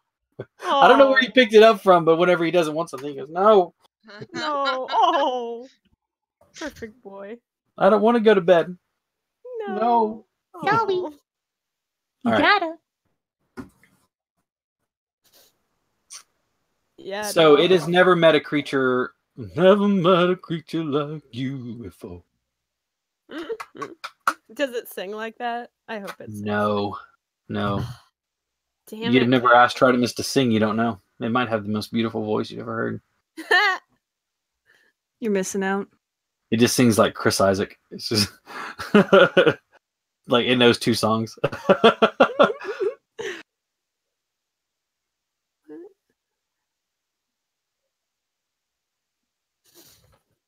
All right. What else are you doing, Kais? Come on, you're standing in front of an alien species. Whenever you started, you were like, aliens, right? You don't know. Now you're standing in front of aliens and it's like lock. That's nervous. They wanted to bang an alien, but the first one they ran into was married. Like, honestly, we're a little let down, to be perfectly honest with you. Hey, we don't know if these aliens are monogamous. Like, That's valid. Also, the Oh one who heavily wanted to bang the alien is also in a committed relationship now. So I can see Quentin like this much of you. My camera like decided it wanted to fall backwards a little bit. It's like, I no! don't want to switch it because it just like we're all in this together. All I can see Honestly. is your eyes, your hat, and your hair. We're honestly a fucking mess tonight. I don't know what. It's We are. Like I just want to solidarity. call it early because we're just all over the place. Oh. All right, everybody commit to making their camera just go weird Yeah. places. Fuck Wait, it. I think I Here, can. I You fixed can it stare at though now. Voltron. Listen. Okay. You can all stare at Oh, Voltron. hell on my- yeah. I got some peepers on my shirt. Hold on, I'll show you. Hey, look, it's Squirrel Girl, Hmm? and also some nail polish remover. Nice. Is that the Squirrel Girl book? I can't see. It sucks. No, because it's it's an actual comic. yeah, it's the North Henderson Cute. first run. My I'll friend just say- keeps tagging me in Squirrel Girl stuff because he thinks I look a lot like her, and I'm just like, you know what? You know what? Stop. No. Stop. I don't see it. Whatever. Yeah, I mean that's true, but also like I don't know. Well, it And depends also, on like, I which don't artist agree. you're in. Right. No, it depends on which artist. Okay, Different that's runs valid. look differently. So This is true. I'm trying to figure out. There's a bunch of like the variant covers. I'm like, maybe one of these will look like Jack. If you have to look, probably not. It's probably not. It's not like I spend a lot of time staring at the variants. I mean, I should, but I don't. that's like Superman, right? I love Superman, but I love Grant Morrison's style of Superman. Oh yeah, that's Or- the good kush. Or let's all remember that the best drawing of Superman will always and forever be Alex Ross, That's Yeah. valid. because Alex Ross is just amazingly talented. Someone tag Alex Ross to come watch us so that we can praise him in person. There. All right, so we yeah, I'm sure that's what Alex Ross is going to do. We're just gonna watch this nerd ass D&D podcast, which he should. Everyone should, really. Everyone should, but I mean, come on. So and I have a question for the aliens. How did they get here? Let's go back to aliens because they said they came here to hunt, but were they from here already? Just hiding in the. Well, I think he Hiding said in he the came here and then come to the building we were in at the time. Oh, were they part of another part of the planet? Was there more of them? Is there a giant tribe somewhere?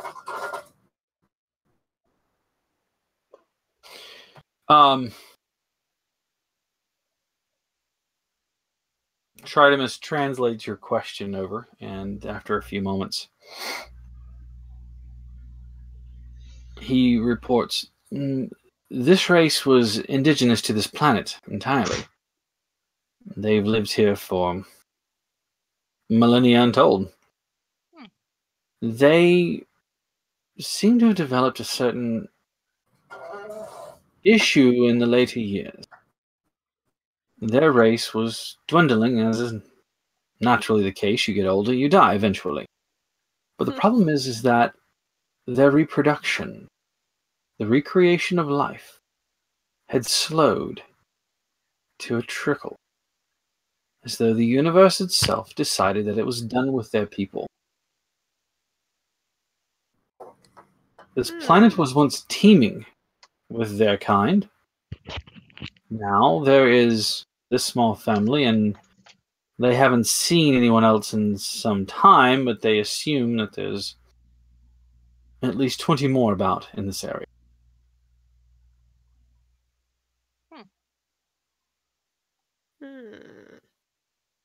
Now, granted, this is what used to be a metropolis in this area, and there are others, of course, around the planet. We should have brought the medical officer so she could see if there was like evidence of something that would have caused like a forceful sterilization in the atmosphere. Oh wait, there was that radioactive shit, right? Yeah, it's radioactive. That could do it. Yeah. Like standing too close to the microwave. That's what happened. All your balls got fried by radioactive stuff. You just wanted popcorn. The next thing you know, you're firing blanks. What a way to go. That's what you get for wanting to microwave the fish sticks. I told you, bake that bitch. No. Now it stinks in the house. And your nuts don't work. Congratulations. And your nuts are gone. You gave up your personal tartar sauce for some shitty tartar sauce. My God. All right. Shitty tartar sauce. By the way, Grant Morrison, the writer for the All-Star Superman, it was Frank Quitely that did the art, the drawing part.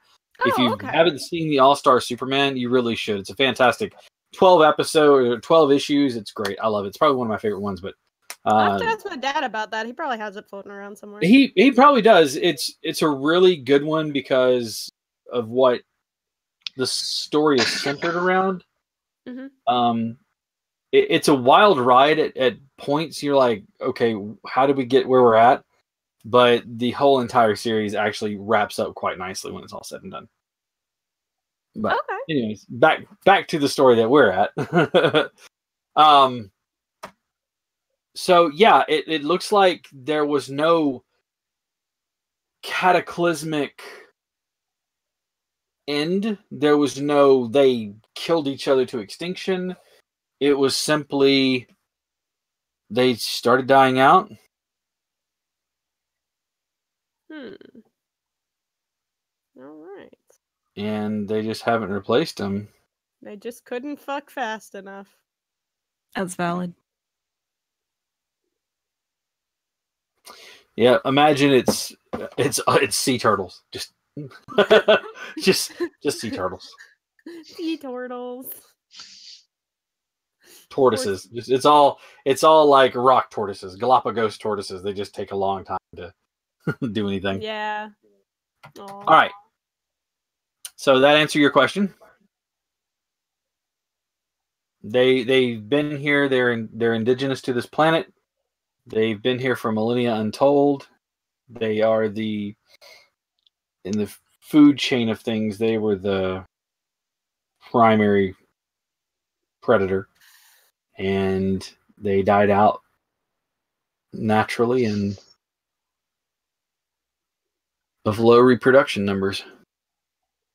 Troidemus, Yes. can you ask them if they've seen that brother of yours? I don't remember what his name was. The Do you mean guy who was Publius? making everyone. Yeah, that guy. Ask them if they know him. Certainly. And you watch as Tridemus turns, and again, there's that moment where there seems to be some communication, but nothing said.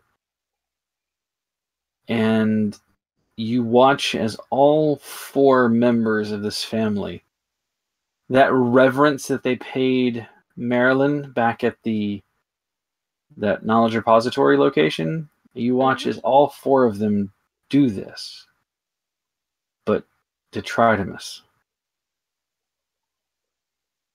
All right, so I'm gonna make an assumption based on what's going on here that first of all, there's a strong family resemblance. Second of all, they've definitely met this guy before, and he's kind of important. That, or they were making fun of Marilyn, and now they're making fun of you. But I'm gonna go with the first one, because Captain Foster's a pretty stand-up lady. Aww. Your tune has changed since, I don't know, the 3rd iteration. Finally, I get some fucking respect! The respect I've wanted! Tridemus stops and turns and looks at you. Again, that blank mask. That's all it is just this blank mask. But you get the sense that it's looking dead in your eyes, Tane. Alright, wait, Tridemus or the alien? Tridemus. Oh, sexy, okay. I believe you're correct. It appears as though Paulinus was revered. They made pleas to him. They begged him to stay. But he left. They apparently said that they no longer pleased him.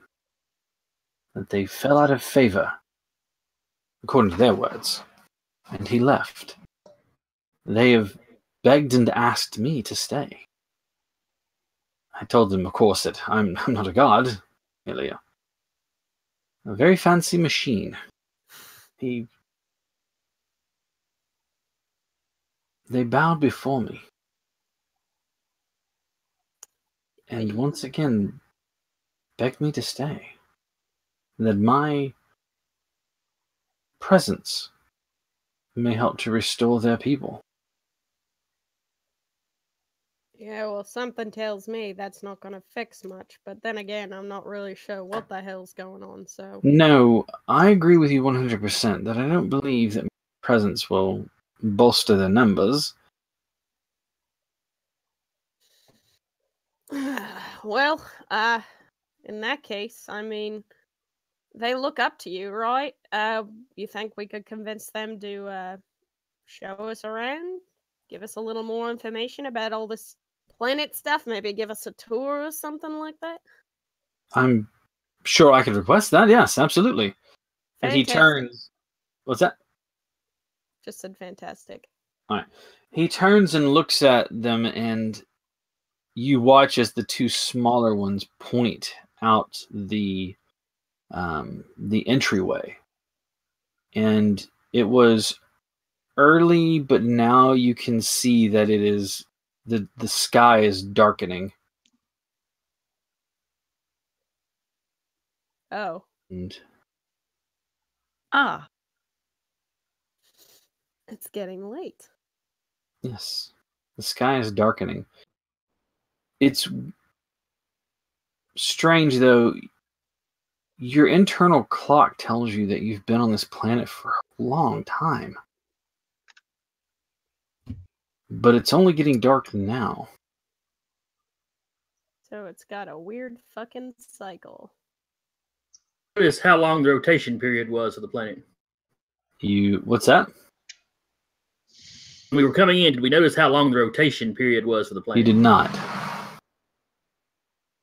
And that's not something your scan would have shown you. Was like the rotation. It's like, that's fine.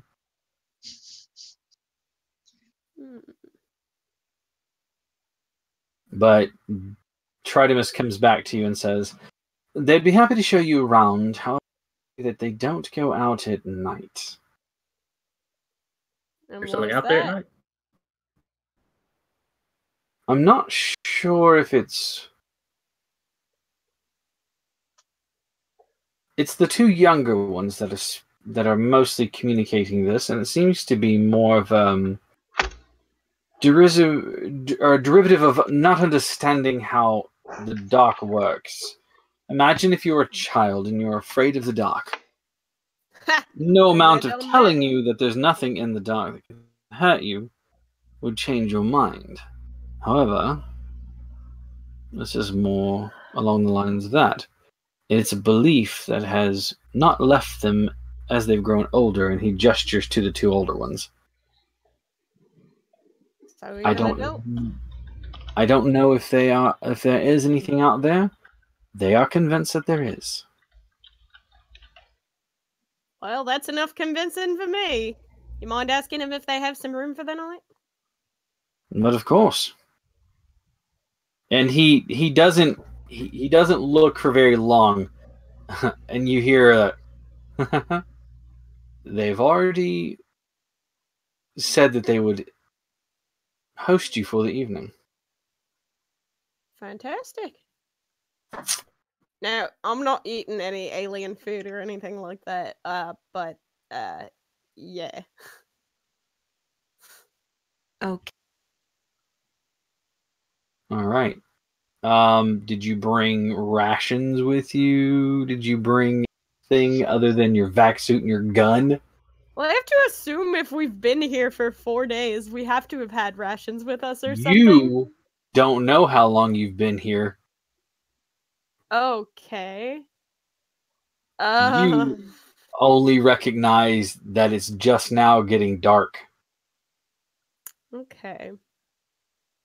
Then I guess I don't think Tane would have brought like his rations with him because he didn't really know how long this was gonna take, but he did bring a bag of almonds. So he's had that. And it's like the kind of almonds, it's not like a good like full bag. It's like the kind you find in your car door after like 3 months. And it's like banded up with a rubber band, so you're not sure if they're still good, but like you're sitting in your car waiting for someone to like come out of piano practice or something, and you're like, man, I'm really friggin' hungry, but I can't leave. So you're Does like, anybody else feel like this is a story that's coming from a personal experience? Right? Show of hands. Honestly, Show of I'm hands. just like, Who thinks that this is a personal story from Atlas that we Yeah, just It's learned not. a bit about our Absolutely. friend? thank you. It's definitely a such boost to great my detail. morale as far as being a storyteller, but no, I mean, but you know what I'm talking about, like those almonds that are just kind of there, you know? totally, the car almonds. The car almonds, yeah, those are the Yeah. kind that Tane has on him. He would. Kane Also- getting this bag of almonds out from under his mattress on the ship. You know, they weren't preserved all them hundreds of years. They were just under the mattress. Oh my god. Oh God, That's just fucking unholy. Tane, are you sure you should be eating that? Yeah, nuts, nuts, God, fine. it was just- They search his room on like room checks, and they're like, "What the fuck? Why are there Why do so you have many bags of almonds almonds?" underneath your mattress?" It's Arlie Ermy clone just standing there. Instead of a jelly donut, though, he's got a bag of almonds. He's just, what the hell is this? Private? A bag of almonds, sir. A bag of almonds. Oh my god. What's our rule about having food outside the mess hall? Not to, sir. And why is that?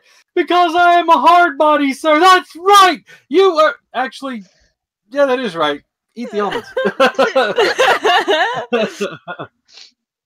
God. Oh my God. Yep, but Tane's got car almonds, so He's perfect. Okay. Car almonds. Car almonds. Okay, so my lovelies, I can't believe nobody asked how they do the sex. I'm disappointed. they're still right there. I Well, want to, but how? also culturally, I don't That's know. appropriate. hey, you don't listen. You could ask and then just be like, "Oh, well, in our culture, it's perfectly normal to ask people how." That's like, You know for a fact Marilyn is not like that. No. I mean, yeah, But she's like, thinking real hard. If She's like, Nain do were they- here, if Nain, like if Pelka were He would here, fucking we do all it. know. oh, Puck would be damn like, it. I got a question for science. Wait. Let Ow. me do my best Pelka impression. Wait, let me do my best Pelka impression. Do it, Okay, wait. So like, how would they? I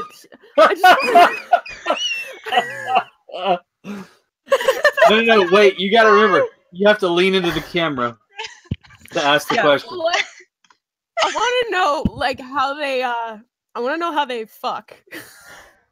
Like, how do they Science. have sex? Like, it's a science. Like, really, it's a science thing. I want to know like how they have sex. That was spot on. Oh God, I'm so sorry. And then like proceed to like roll backwards away from the camera, like That's Like exactly to the what I other was doing. side of the room. To the other side of the room. To the other side. surprise man. Falco, to the if other you're side of the room. listening, I'm You're that sorry, big. and I love you. We do love you, Falco. We all love Hurry you. back. We gotta We roast miss you you. a little bit. It's fine. We miss your You- science ways. Tridimus turns his face to Nain for a moment and goes, "All right." All right. Don't fucking Cap's gonna tell us all about how they fuck. And then we're There's gonna while the communication is happening, again, it's that long pause as they're just kind of looking at one another. There's a huh from Tridimus, just when he's in the back of the in the back of the throat. Absolutely terrible.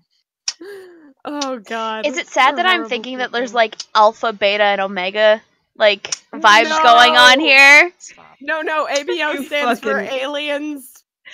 Yeah, where are you gonna go with that, Atlas? And all don't make us write it, damn it. We're gonna do it. aliens, Oh. Bextraterrestrials, and Oleans. Absolutely The fantastic. Extraterrestrials. That Wow. is So such a natural. stretch. It So just- natural. that was a stretch. You tried way too hard for that. You Did did. not. You reached too far, Yeah. Icarus. You Did reached not. too high. You reached far. Tridimus turns and looks at Nain and says, "Pollination of an egg outside of uterus, much like fish. Hmm. Quite interesting. So Not an act that I would suggest you being present for. Mm-mm. There you are. so they lay like a clutch. Yes, Oh God. Huh. and of course it is unfertilized, Uh-huh. and the chosen to be the fertilizer. Tane reaches Like around. and Tridimus is searching for Quentin's words. It's like literally going. Okay, so here's the interesting thing that I've learned about the race is that they are completely asexual. Or not asexual, they're omnisexual. It is a decision based upon the cycle, who will be the egg layer and who will be the sperm donor. Huh, nice. Fuck gender. But it's laid, but it lays a cluster, and whoever is to be the donor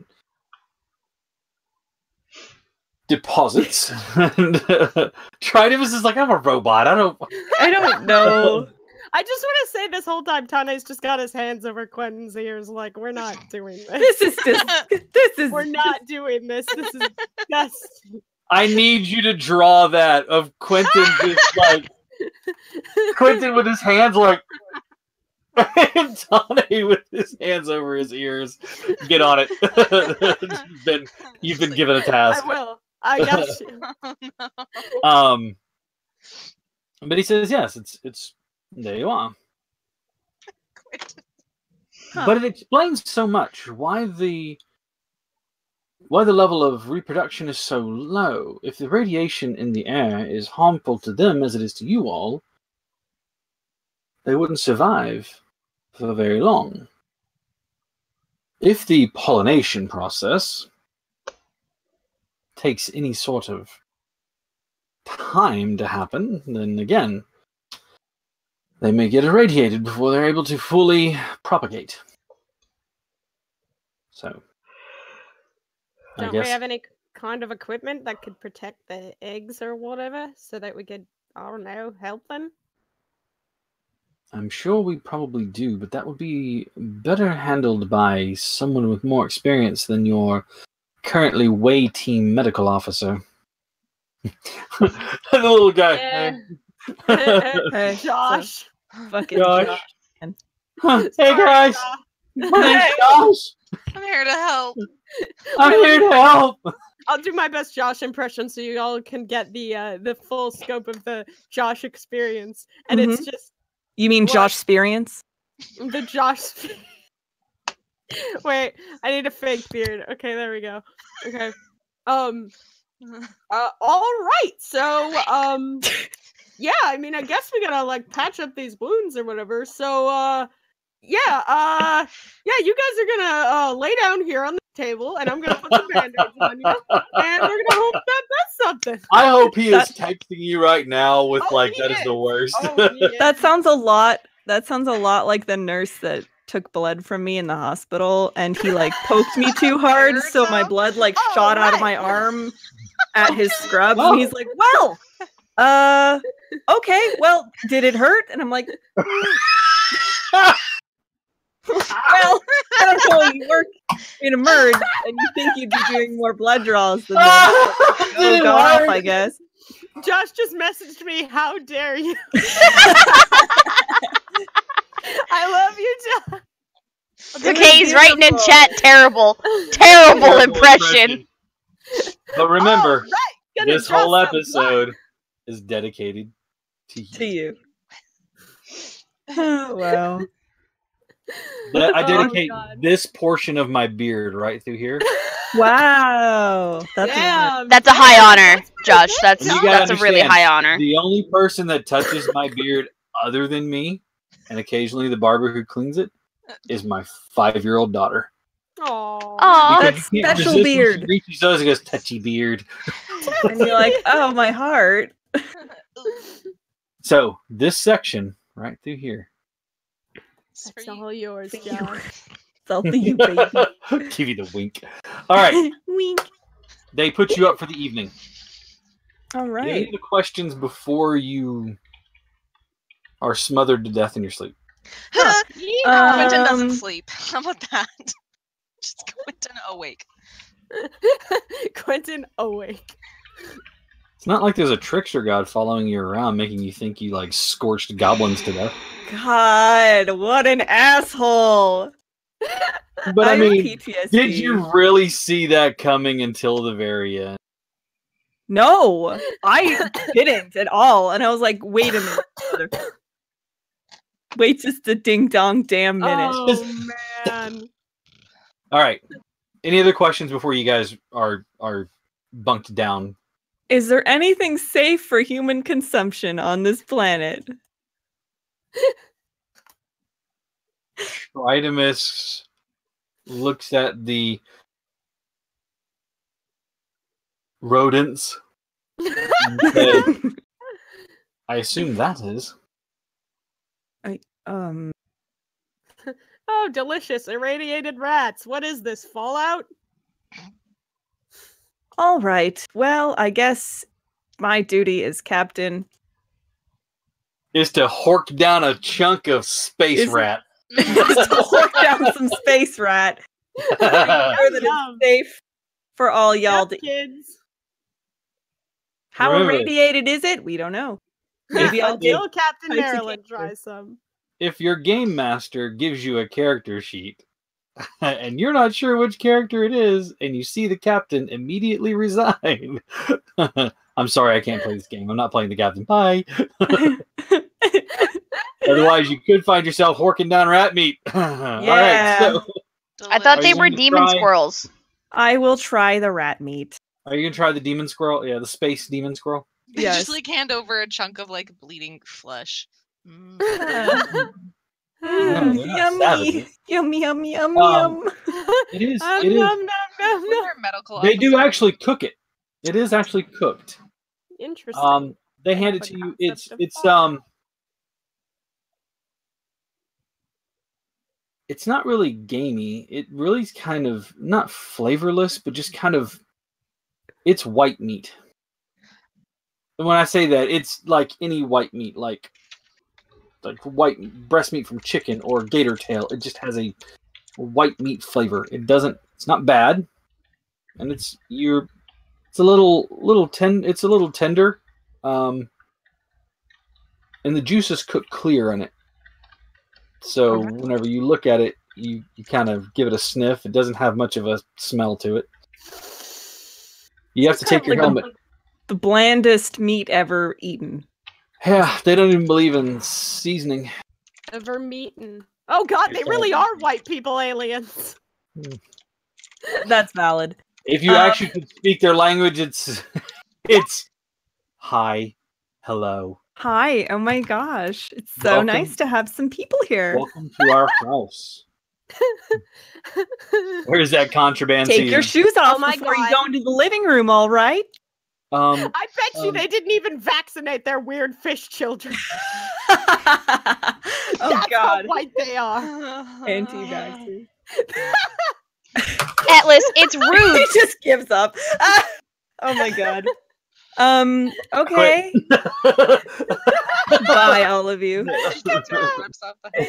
Time to go. We love you. And that was the last episode. Oh no.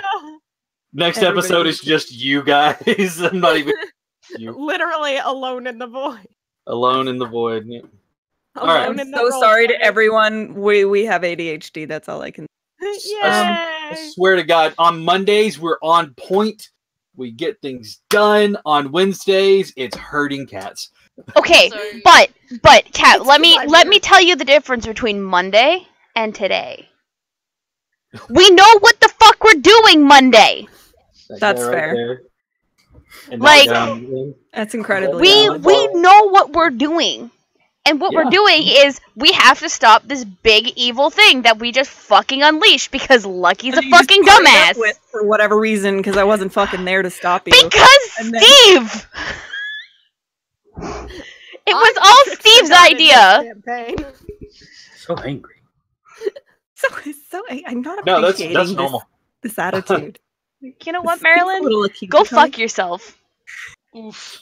Don't you talk to me like that, little Miss PhD MD.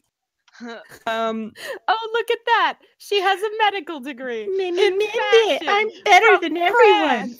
France.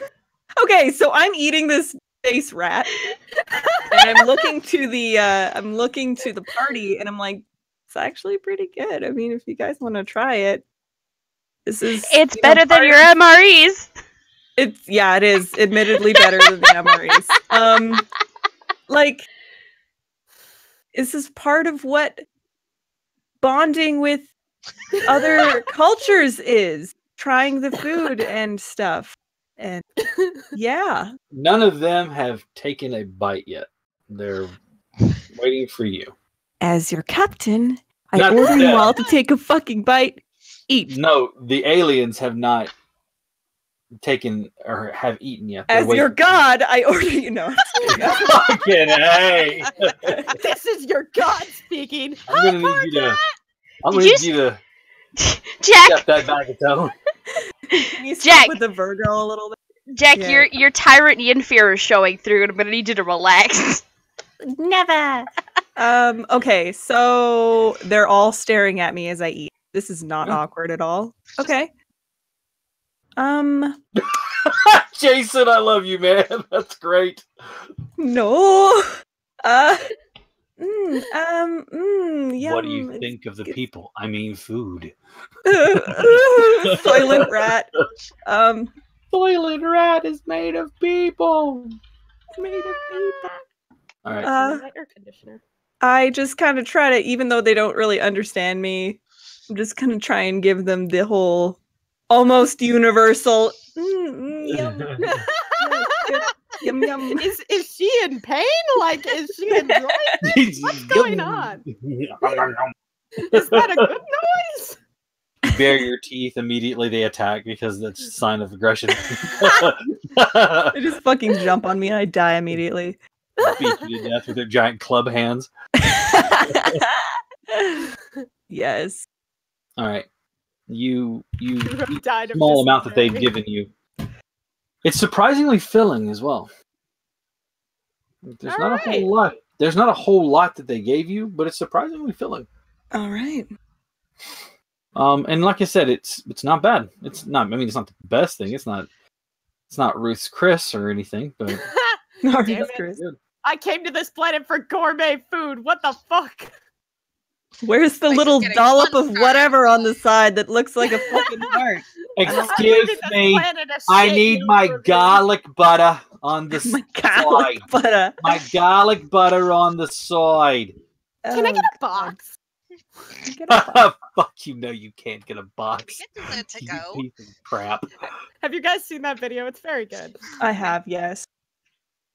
All I right. have, 'cause I So, are the have rest of gone you going to down take a the bite? Yep. Tiny. I'm going to wait for the captain to finish, and then Skippy's going to go, I wonder what kind of parasite Space Squirrel has. You fucking asshole. Just Um, like turns slowly, like I'll be like, I don't know. Why don't you find out? Hello. It's an order. Eat it. Clinton just goes. You son of- Just, like, out whatever he has. Like, Yeah. just lets it all fall out on the plate. It's again my favorite's the baby Groot vomit. Just bleh. Tane looks over. You gonna eat that? Pretty good. Not that. Not that. What the what fuck?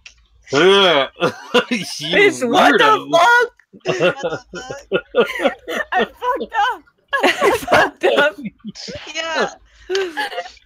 Oh God, no. For those of you who aren't aware, while we try to make sure that our show is appropriate for most people watching, sometimes we slip into some weird stuff. Viewer discretion is extremely advised. Oh God. Yes.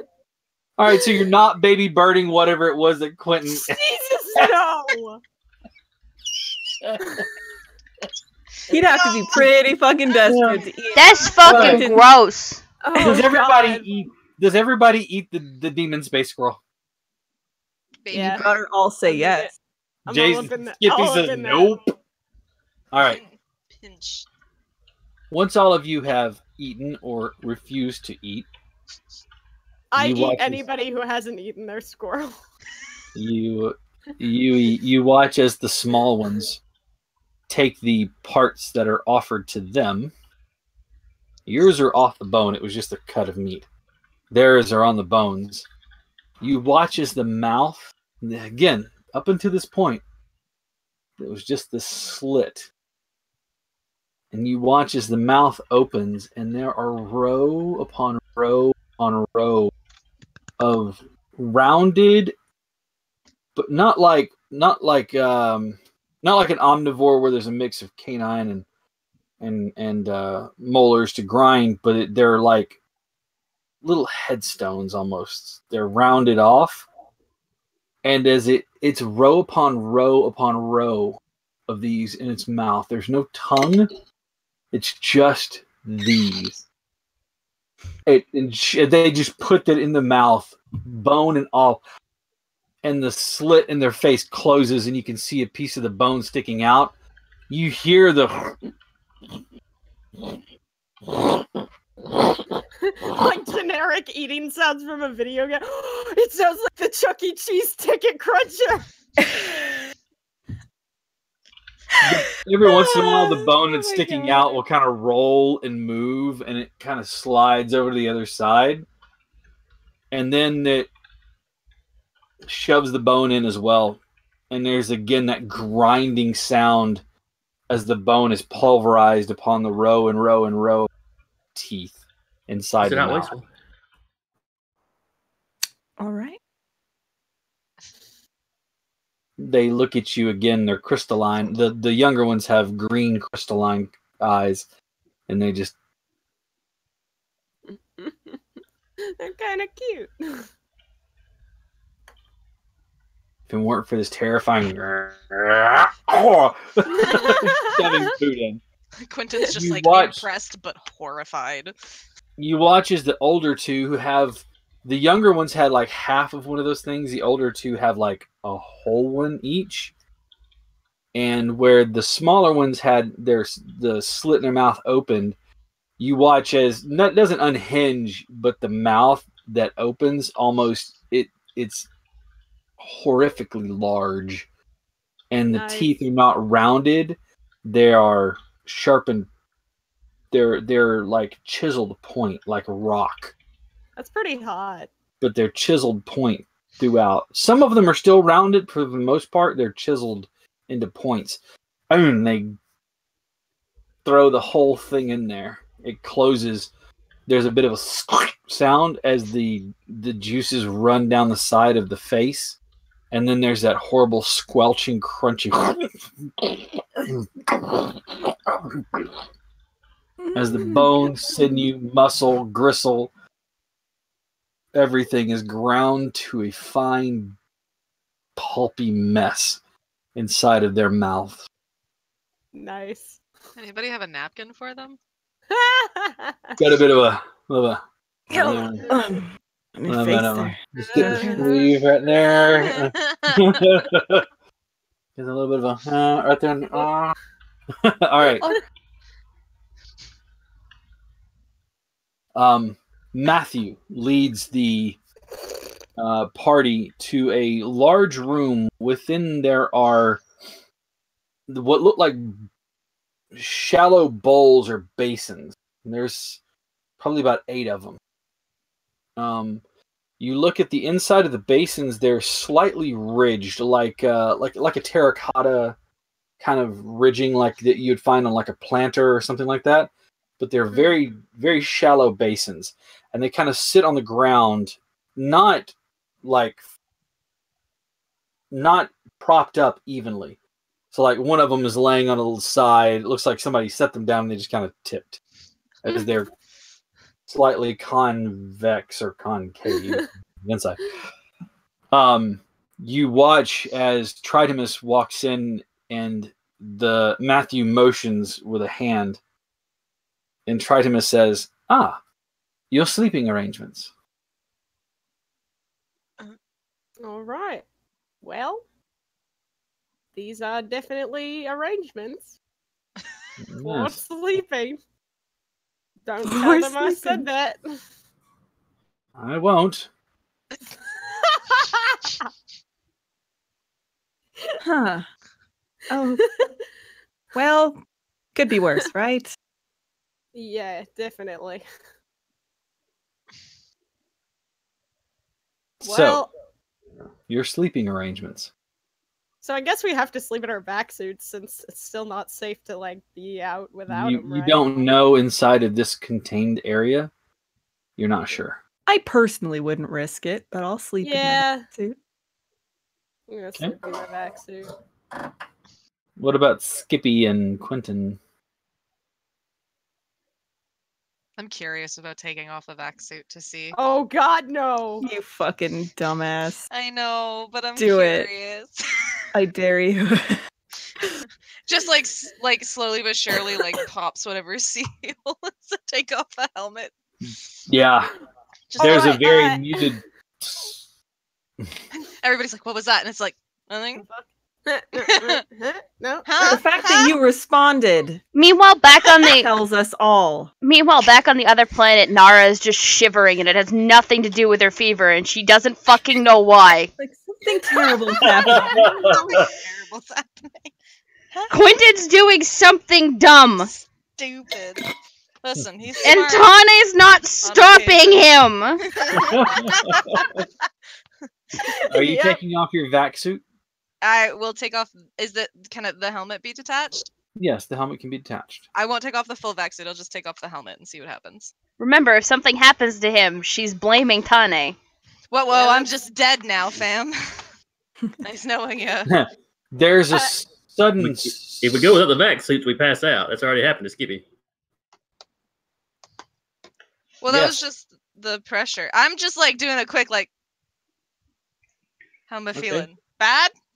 No, no, you don't feel bad. I mean, you go from being able to breathe normally to Labored. A little. Oh, that's what happened. Okay. because the air here, if you recall, what is it about the air? Oh, oxygen content. The low O2 content. And so you are taking deeper breaths and you're trying to take them more quickly. You realize that you will soon pass out if you do not put your helmet on, so you secure it again. Yep. The oxygen refills. You I dummy. love this image. Just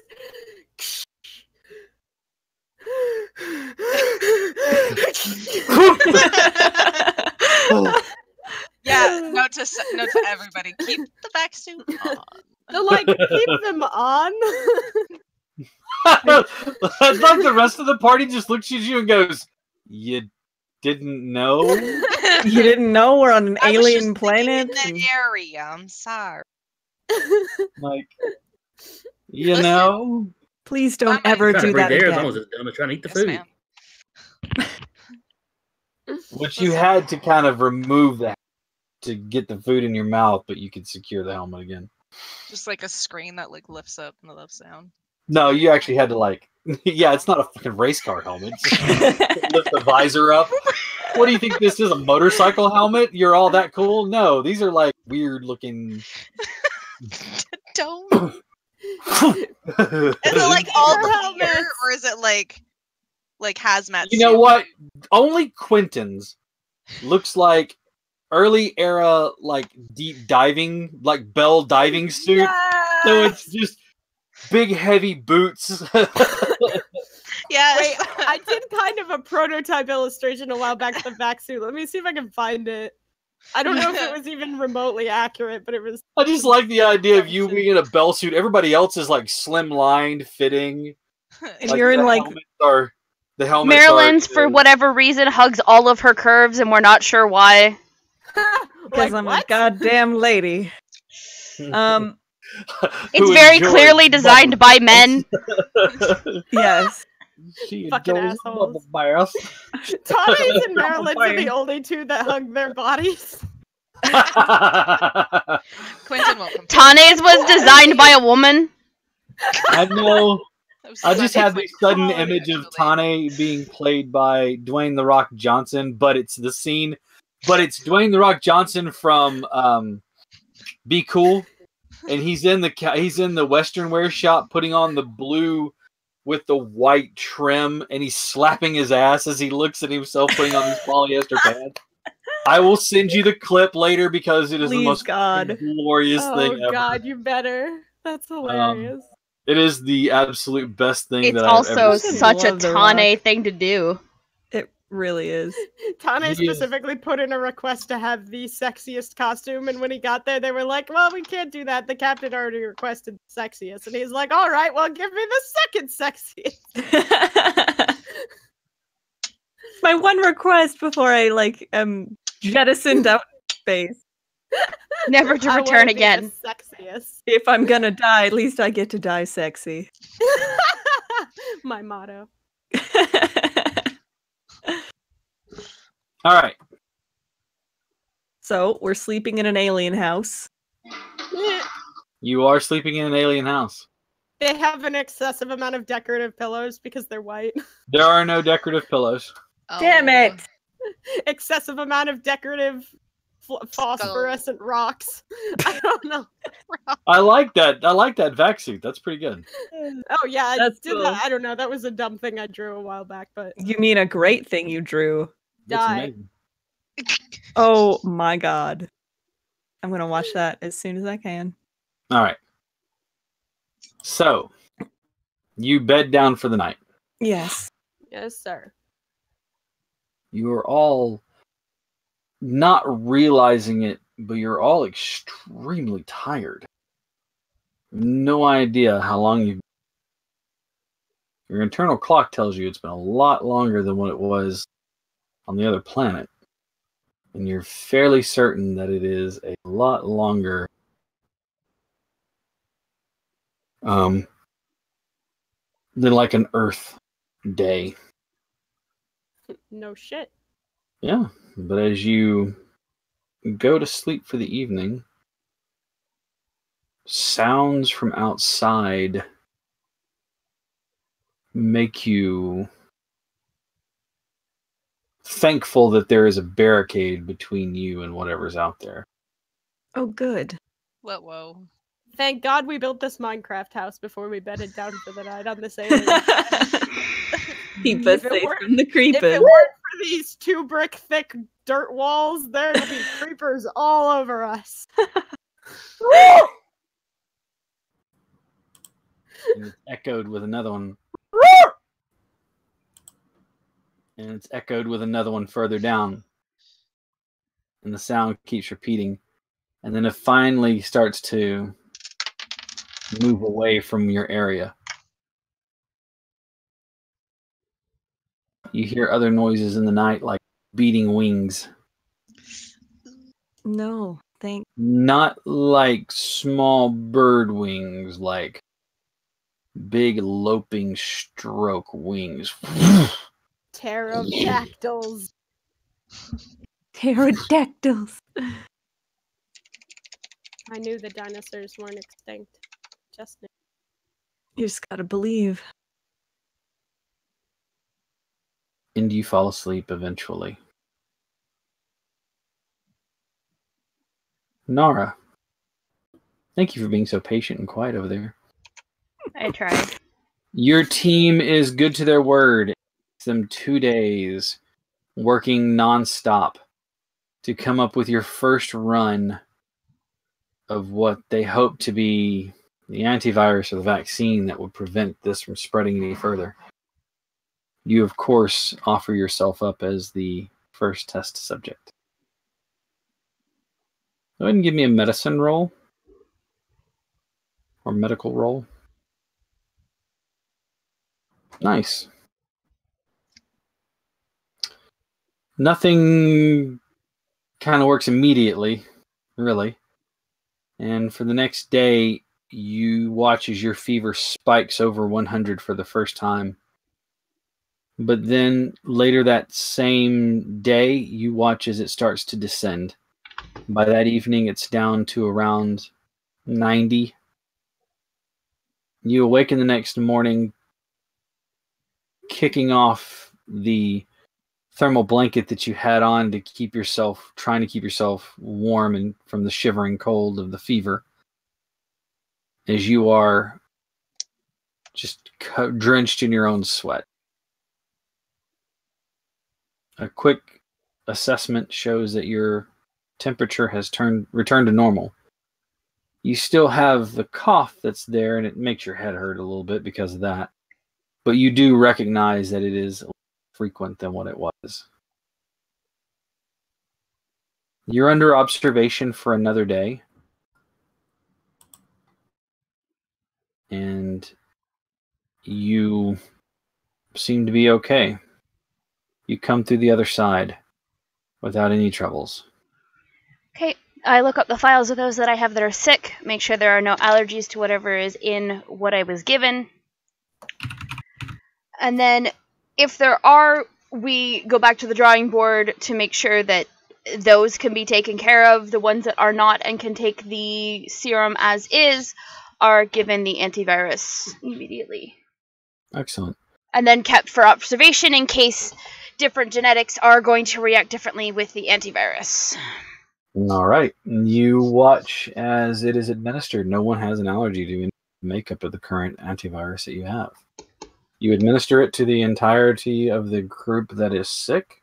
And while it takes some of them a bit longer, some of them are a bit quicker. But eventually every one of them overcomes whatever it was that was affecting them. You set about administering this to everybody in the colony. That is where you start running into a problem. This wasn't calculated for. This is a resource cost that you don't necessarily have. You could try to spend some time scouting the planet to try to figure out if you could find something close enough to it. That's going to take you some time to do. You've immediately handled the issue with those who are sick, and you know that you can synthesize just enough to handle a few more cases if someone gets sick, but not enough to inoculate everyone that is currently within the colony.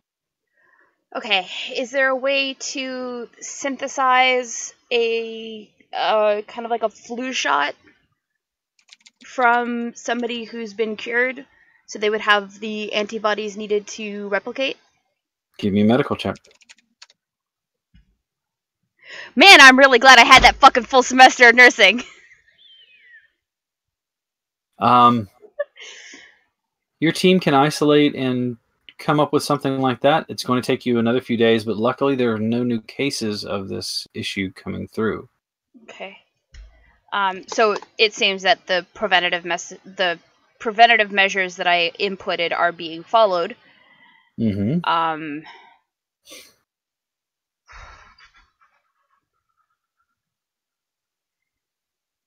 It would probably be made with some sort of saline solution. As a base, because that's generally what's made. Yeah. Saline, if I'm remembering correctly, is just a base of water. It's got some nutrients and stuff in it, but it's like mostly salt water. It's salt water, Basically isn't it? salt water. Yeah. Yeah. Okay. It's a diluted salt water. Then I tell the teams that are out scouting to keep an eye out for any salt water that can be purified to use as salt water. Or any fresh water that's clean, and any salt deposits to make it ourselves. Sure. The team says they can start putting out for there. It'll take a few days to probably try to find what it is, then get up the proper desalinization and then purification treatments, which they've already got purification in place because it is an alien planet that does have a water source near you, but they don't know what's in the water. They do know that they can extract what they need to get clean water, so that's already in place. There's a as you are looking over your notes after a day after your recovery, you have yet to start administering what you have to everyone, but this is before you started setting in your plans. There is a couple of argumentative voices that make their way into your not in your office, but like your waiting area, and it draws your attention. Well, I'm going to go investigate why the fuck there are people arguing my medical bay. All right. You watch as two of the council members, two of the civilian leaders, are having a conversation concerning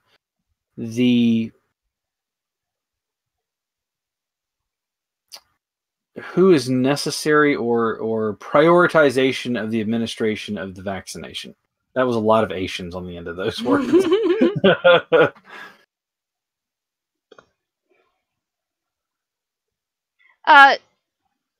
What are the two genders of the two that are arguing in my medical bay? Both are, one's male, one's female. Councilmen and councilwoman, if you wouldn't mind stepping into my office so you could stop disturbing the rest of those who are trying to recover. It's not the word I was looking for, but it's the word we're going to go with. If you could just stop disturbing their recovery, please step into my office.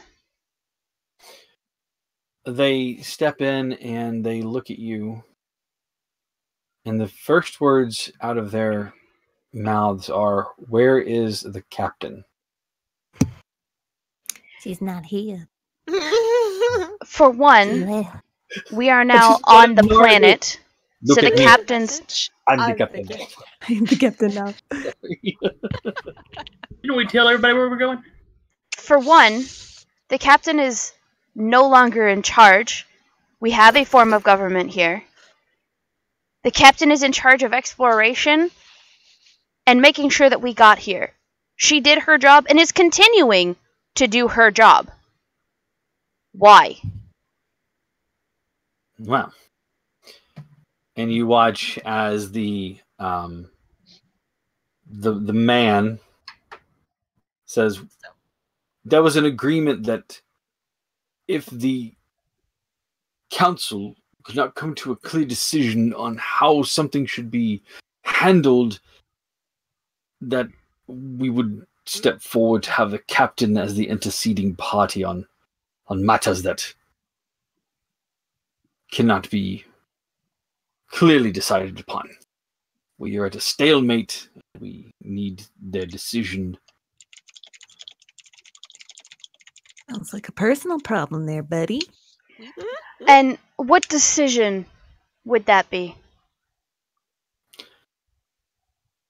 She who appears to get her way often steps forward and says, I think the proper order and prioritization should be those who are essential crew, the workers. I understand that he thinks that it should be, whatever importance that he thinks. I simply believe that everyone should get administered. I think that the non-essential people need have this only if they are sick.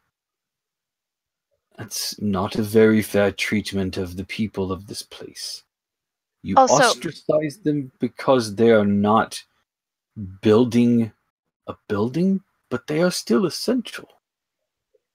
Okay, for one, nobody who was unessential was brought on this trip. That would be stupid. And two, it's my medical supplies and my medical bay. I understand that you are here to make sure that everybody has this administered fairly, but quite frankly, the ones who are going to need it most if this becomes a full breakout are going to be my medical team, because we are going to be the ones who are dealing with this on a consistent basis. Always heal your healers. You you watch Back to the wheel.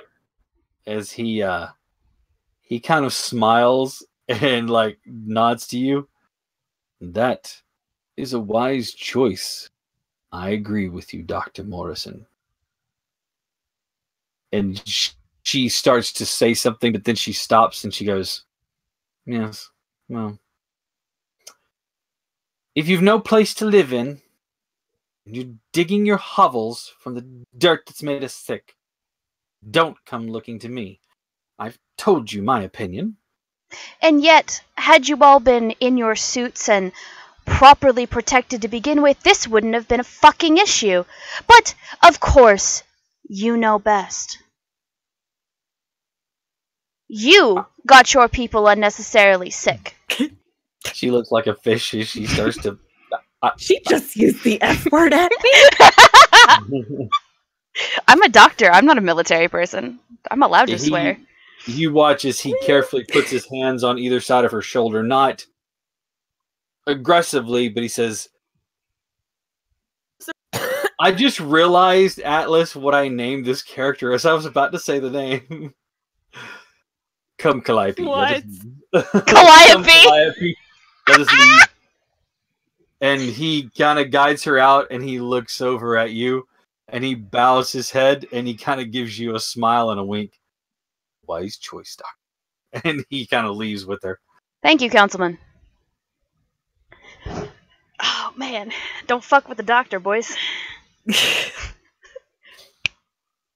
I like that Nara, but she's kind of a bitch. But she's so fucking effective! I believe, Councilwoman, that she would, as they say back on Earth, stomp a mud hole in your ass and then stomp it dry.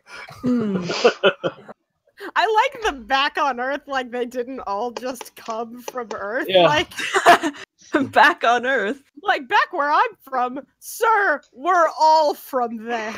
We still came from that the same goddamn place. We are one race, the Earth race. The Wow, human fuck that race. up, Riley. After having them arrive in her medical office, though, she is going to write a memo to the council stating that any further vaccination will be administered to the medical team first, Before anybody. and any that is Council needed members now. after that is going to go to those who are sick. There is no question of how important you are. It is if you are sick. If you are suffering from the symptoms that require this antivirus, you will be administered after the medical team. End of story. It's like sensible health choices. I Kinda feel like Canada. I feel like I need to clarify here. What's okay?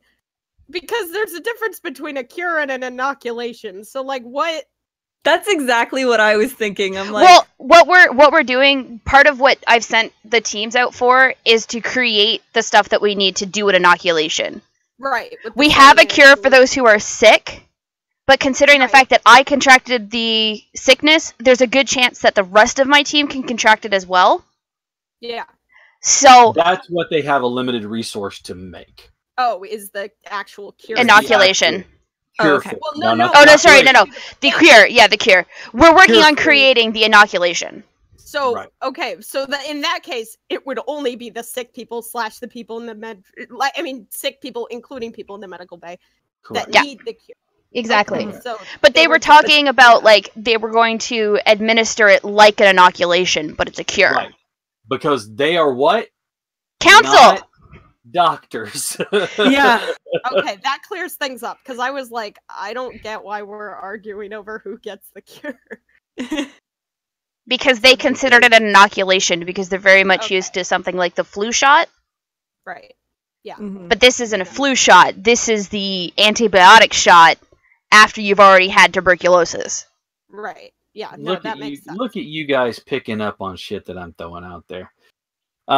So you would write your sternly worded letter. Track fucking. Yeah. And then I Yeah. include a note that the captain will be back when she is back. She is doing her job in exploration on other planets. All right. The And that if there are any further questions, the way that the chain of command works, it actually would fall to Nara because she's the last part of the full of the important crew.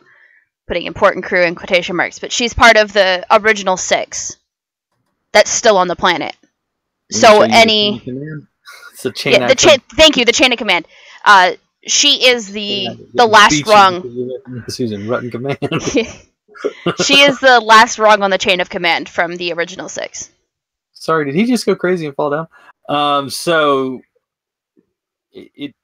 that issue being put to bed, your team works diligently and efficiently as you drive them like the taskmaster you are to accomplishing this singular goal. There are another series of incidents, but most of it deals with the violent weather. Yikes. It does end up costing you guys some resources in building, and those will have to be replaced to the tune of about 8 housing units. That's a lot of money. However, you've learned, since it's not really your forte, but you're kind of keeping your finger on the pulse of what's going on, you kind of learn through some of your staff that they can try to recover some of it and use some of the natural resources around them to help resupply the resources that were lost in the storm. Mm-hmm. But that's not that it's fighting back, but that they'll take down a tree or a tree-like object, and the next day there's like, or not the next day, but the day after, or very quickly thereafter, there's like 4 more in its place, almost like it's a hydra. You chop down the first one and 4 trunks replace where it was at. Which, if you're smart about it, that's actually pretty good. But we're humans. We're not smart about that shit. We're idiots. We're idiots. We kind of are But- Space's incompetent cousins for every other race out there. But what Nara's now, what the area we landed in is fairly clear, right? Or is there something like It's a large cleared area, like on a coastal shelf, and then you have a wooded area that's out at the edge of it. okay? So there's not anywhere we'd be able to back ourselves up against like a rock face. No, the rock face is a sheer cliff that drops down into the ocean below. Okay. Nara is going to meet with those part of the architectural area in an effort to minimize the housing units that we're losing due to the weather. and she is going to suggest leeway fences to break the to try and break some of the damage from the winds. Look at you with your big brain. Look, All man, right. I was in scouts, okay, for 12 fucking years. And then No problem. and in between driving my own team, she's going to talk to the science team to make sure that we can try and find a way to sterilize the earth so that we don't have to wear the suits. All right. Your team's working together with the science team. You're sure that they can come up with something, but it may take them a bit of time. Yep, and she's not rushing it because she wants it done She's not right. pushing anyone, but she wants it. Yeah. She wants you to make progress, not Make mistakes. Yeah, exactly. Even though making mistakes is the way to learn, we've only got a finite amount of resources right now, so we really can't afford mistakes. So it's do it right. All right. One of the last right weather at conditions fucking that time. you learned of. I apologize.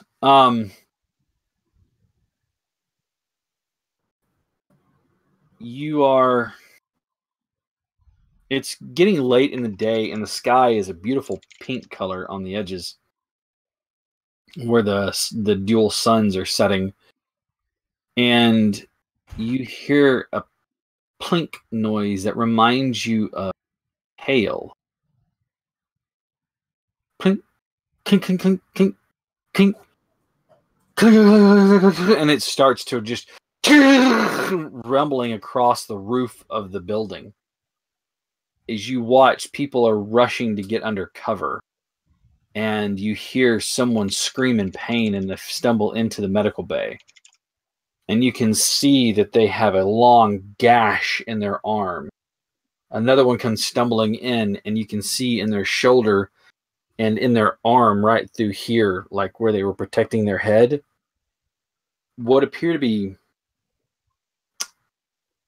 pink-colored shards of, like, a hardened crystal. Okay. Right. I'm going to take the one that has the shrapnel in their arm, while I assign one of my other medical team to deal with the one that just has the gash, with clear instructions to make sure that everything is disinfected. Absolutely 100% clean. Cannot stress that enough.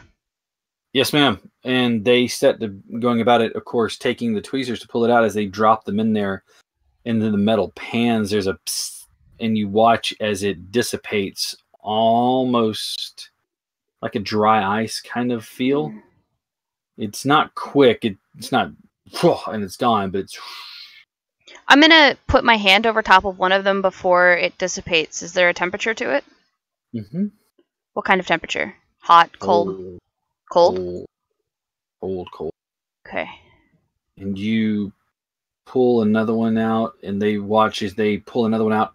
Wherever it hit in that arm as they're pulling them out, it's almost like the skin has been flash frozen, cauterized. As they pull those little pieces out. Is there a building wide PA system? I mean, the comm system that worked for the medical, like, you know, For the between Praetor? yeah.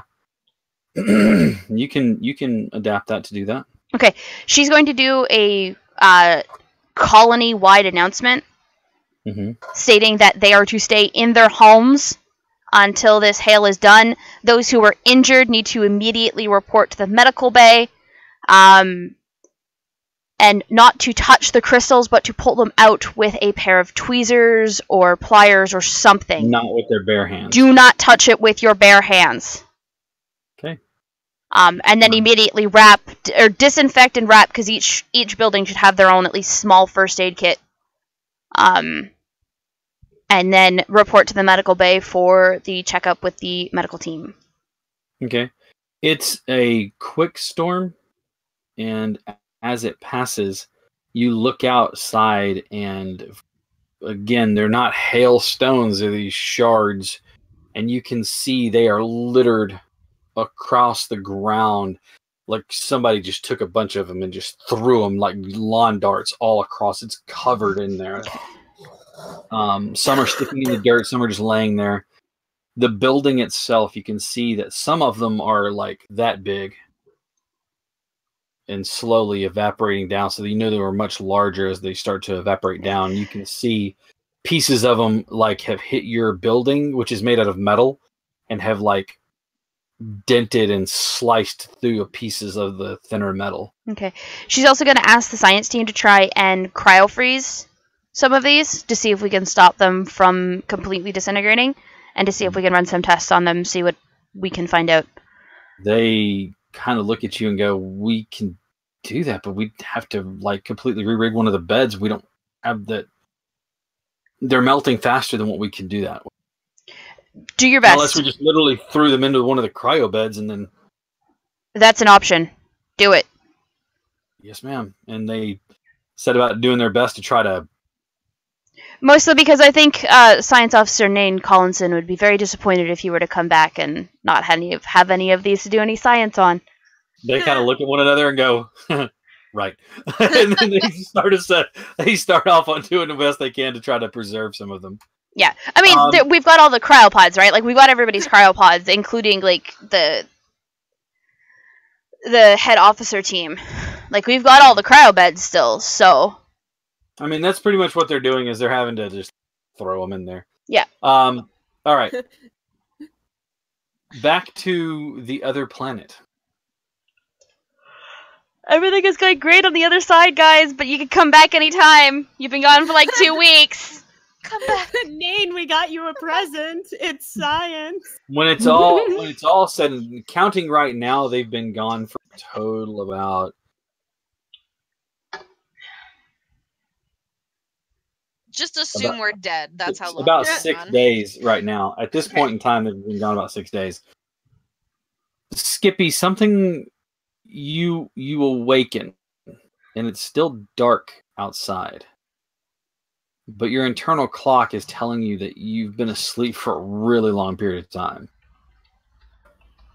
Check our clocks. How long have we been out? According to your clock running at a normal rate, you've been asleep for about 12 hours. Nice. Yikes. Good That's a nap. long time. Good nap. You look outside and it's dark. It's like the equivalent of like 2 a.m. where it's like, super dark out.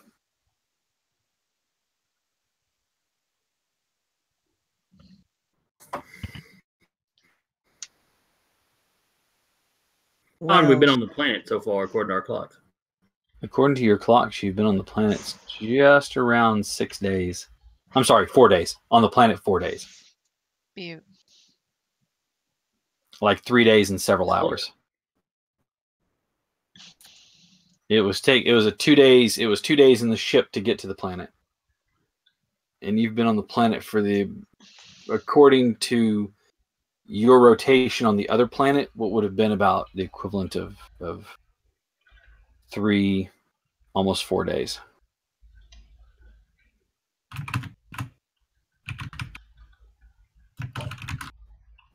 That's a long time.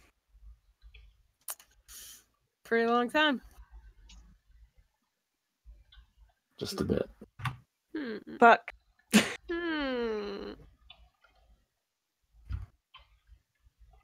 What are you doing? Are you waking anyone else up? Yes. You're not awake, Captain. The only one that's awake so far is Skippy. Yes. Tane's like sprawled out in his From pod, my and he's sleep, got, like, his I'd- arms hanging over It's- the sides. Yeah, you do. You look like too big of a dog for too small of a dog bed. You just like arms and legs. He's got Like- like one arm on Quentin's bed and the other one is just like over his head in a weird like bent position. Just, Like over your his bed is eyes. perfectly balanced because of the way your feet fall, and like you keep yours like. Quentin's just curled up, like his bed is like on the side, but he's like curled up on the side of the. He's like curled up Like- in the lowest part of it. Yeah. I know. What I put you through so What the much. fuck does that mean? All right. Skippy, are you waking anyone else up? Or are you going to go back to sleep?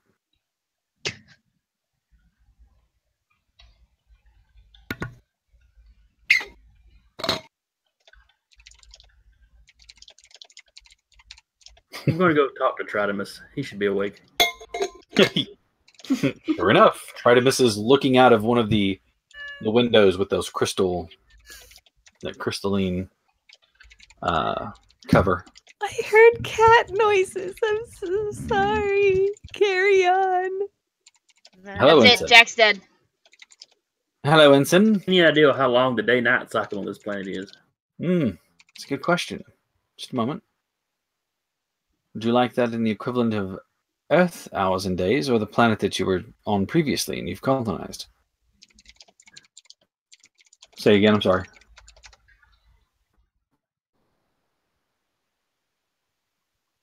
Type it to me. I can't hear you. You're not coming through.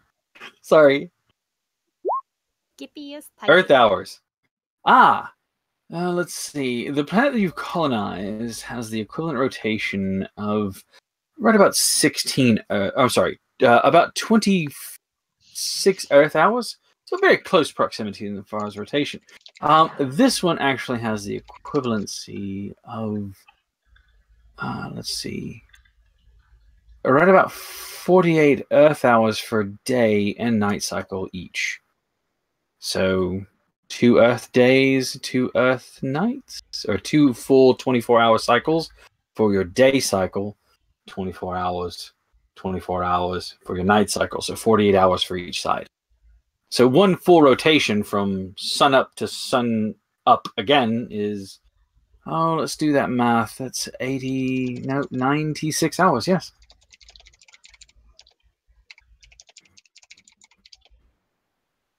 Did you sleep well? Why would we all sleep for 12 hours, though? No, well, considering the fact that you were up for 48 of them, I would assume that you were a bit exhausted.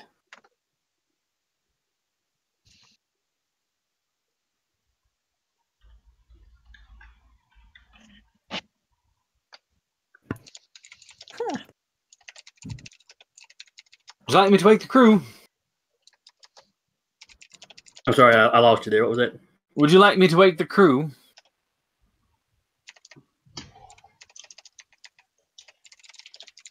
I believe that... Yeah, it's been 12 hours. It might as well.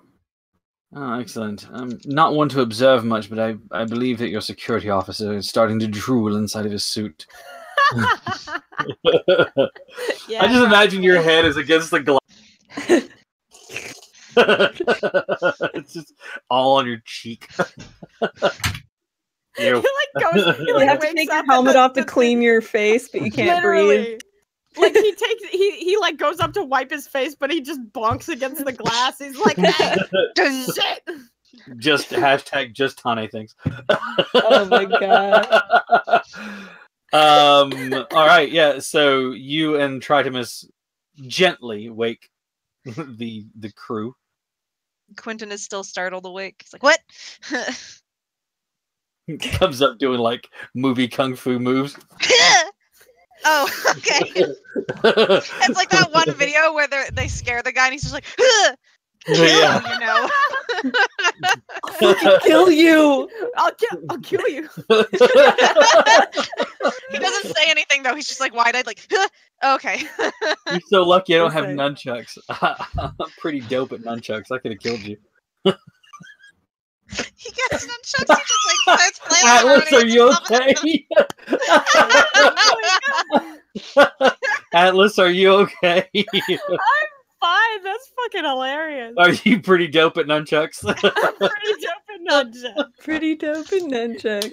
As Quentin someone would who probably like break used his to be nose. pretty dope at nunchucks, and then like okay, so I used to be pretty dope at nunchucks, and then I went into my garage and I like found my old pair for my self-defense training, and I like tried to do a basic like triangle thing, and I fucking hit myself in the face. I never used them again. You poor bastard. Oh man. Oh god. You're such an icon, honestly. God, I can still do so much martial arts wise, but not the. I got fuck- tears in my eyes. I just imagine you whipping these things around. I go, "Baka!" Choo, choo, choo. Fuck! It's like every nunchuck user's experience. All right. You awaken the crew. Tritimus is helping to get everyone awake. As you look at the landscape, you don't hear any more of the noises. Hang on just 1 second if you can, Jack. Nope. Nope. Already gone. Nope. Guess. Bye. Yes, not. All right, that's okay. That's all right. Let's stall for time. So, what's your guys' favorite flavor Nothing- of fruit by the there's- foot? You don't seem to see anything out in the darkness. You don't hear any more of the noises, creatures that are crawling about. What would you like to try to do? Now that you've gotten everyone awake.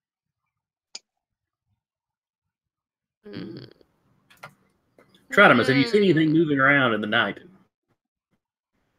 Earlier, but it seems to have all stopped now.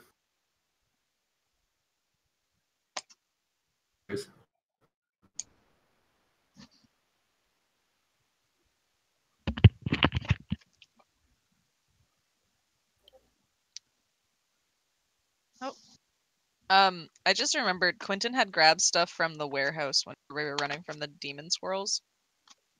You just grabbed some bric-a-brac, didn't you? Yeah. I was just like, ah. Okay. You still have it with you. Can I finally look over them now, I guess? Sure. To see what they were. Absolutely.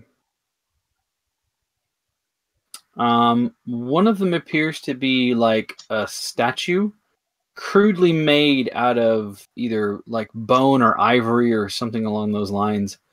It's an ivory-like material. It's in the shape of what you would assume is the Polonus. So it has this kind of reverse teardrop body with kind of an ovalish face that's etched out of the top of it. Okay. So I guess we kind of know what he looks like. I mean, call you've this- seen, there's been murals of it around. Yeah, that's true. The center of the teardrop shape, there has etchings of 4 sets of like 2 arms at the top holding like this, and then 2 more at the bottom, and they're pointing so that the hands kind of touch like this. Okay. They're not sticking out. It's like the lines have been etched into the teardrop of the shape. So, but it gives you the impression of like hands here and then hands like that. Okay. Oof. Again, Yeah. much like Tritimus, the face has no etching on it. It's smooth. Okay. God. Being reveled as a god really went to his head. Didn't it? I'm sorry, I don't understand. Could you repeat the question? Did you repeat your obtuse statement? Being reveled as a god really went to his head. But I see, because there's no face. Ha ha! You're Listen. rather smart. Have brief moments. Oh, look at you! Aren't you bright? Congratulations! I throw the statue at him. No, I'm kidding. Oh, good. My It probably misses, Bounce. to be honest. You throw it, it bounces off of the faceplate and lands, and he just looks down. It's yours now. Oh, good. My slow clap processor made it into this thing. So we have that. I don't want to talk to Tritimus anymore. He's mean. You can always count on Atlas for shitty Portal reference. How are you? Because I am a potato.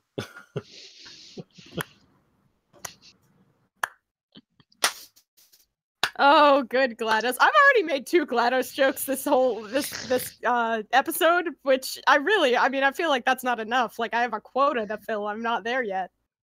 Yeah, well. Fantastic. Oh, okay. But Tridemus informs you that there's been no movement since earlier in the night.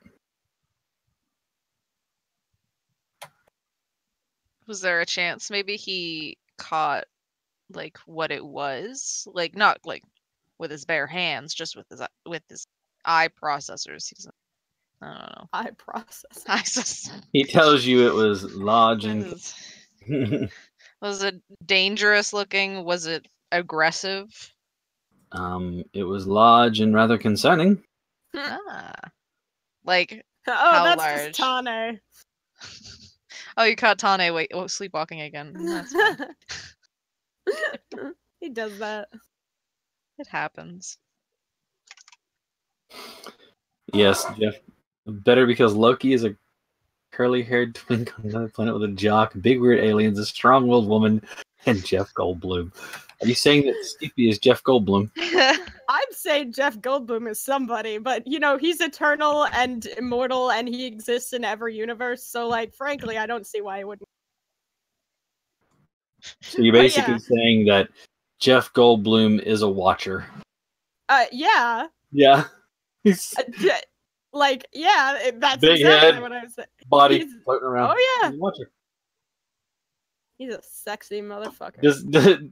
I think Jason agrees. Jeff Goldblum is a watcher. Listen, I'm gay, but like Jeff Goldblum. Thanks for coming to my TED Talk. TED Talk. Oh gosh.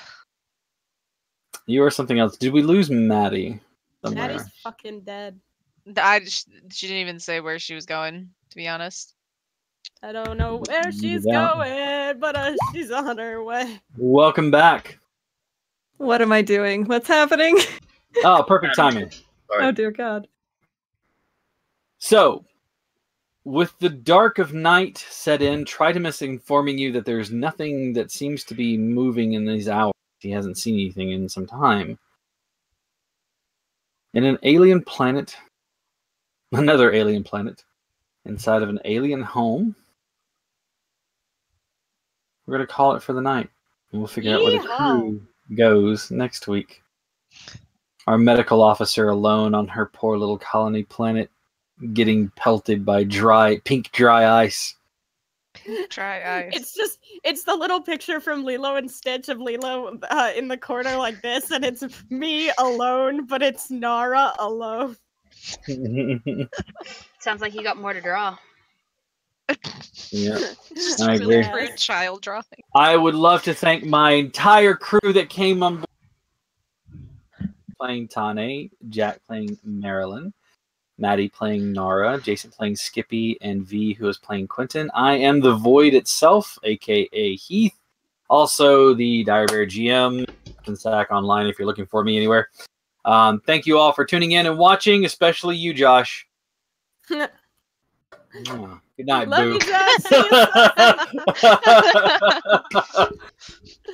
We love you guys, and until next week, again, we're back on Monday with Alone in the Void. Not Alone in the Void, Foundations of Adalar, because then we're back on Wednesdays. With Alone in the Void. But we are also, if you are local in the Huntsville area, I am at Lucky Dice Cafe on Fridays with our adventure night. We are doing the classic called Dungeon Crawl Classic. It is actually old school rules. You don't make a first level fighter, cleric, wizard. You make a 0 level peasant. If you survive the dungeon and get 10 XP, then you get to pick a class. Unless your background role was a dwarf, a halfling, or an elf, that's what you are. Jason, that probably sounds very familiar because, like, first edition, if you were an elf, that was your class and race. But it should be a lot of fun. We're going to be doing classics. Since it is the month of October, the Friday Night Adventures will be doing some horror-based RPG games. So I look for those in the one shot. It's $20, and that is for meal and adventure, and it's less money than you'd spend at a movie, and more fun because you get to star in it. So come join me at Lucky Dice Cafe on South Memorial Parkway. Again, that's Friday starting at 6 p.m. Tickets are on sale now. Get them before they run out because there are only 10 seats. So with that, I'll also be at NerdCon November 3rd and 4th. I took the week off of Halloween, so I will be rested and ready to go for NerdCon, where I will be running a game. I've worked with Mastermind Models and Miniatures out of Lone Mills to have a actual 3D terrain, so I will actually have Theroon's Traveling Theater in 3D format. Like, I can lift the walls and move the doors and move your minis through there. And so that's a NerdCon, and I will be running a panel on all about being a DM, GM, and how to get more out of your game and resolve I issues, can't attend. direct things, and all kinds of questions. It's going to be a Q&A format, so feel free to bring your questions and ask them. And yeah, that's all I've got. So once again, we'll see you guys next Monday, and if we don't, we'll see you Wednesday. We love you guys. Take care. Have a good one.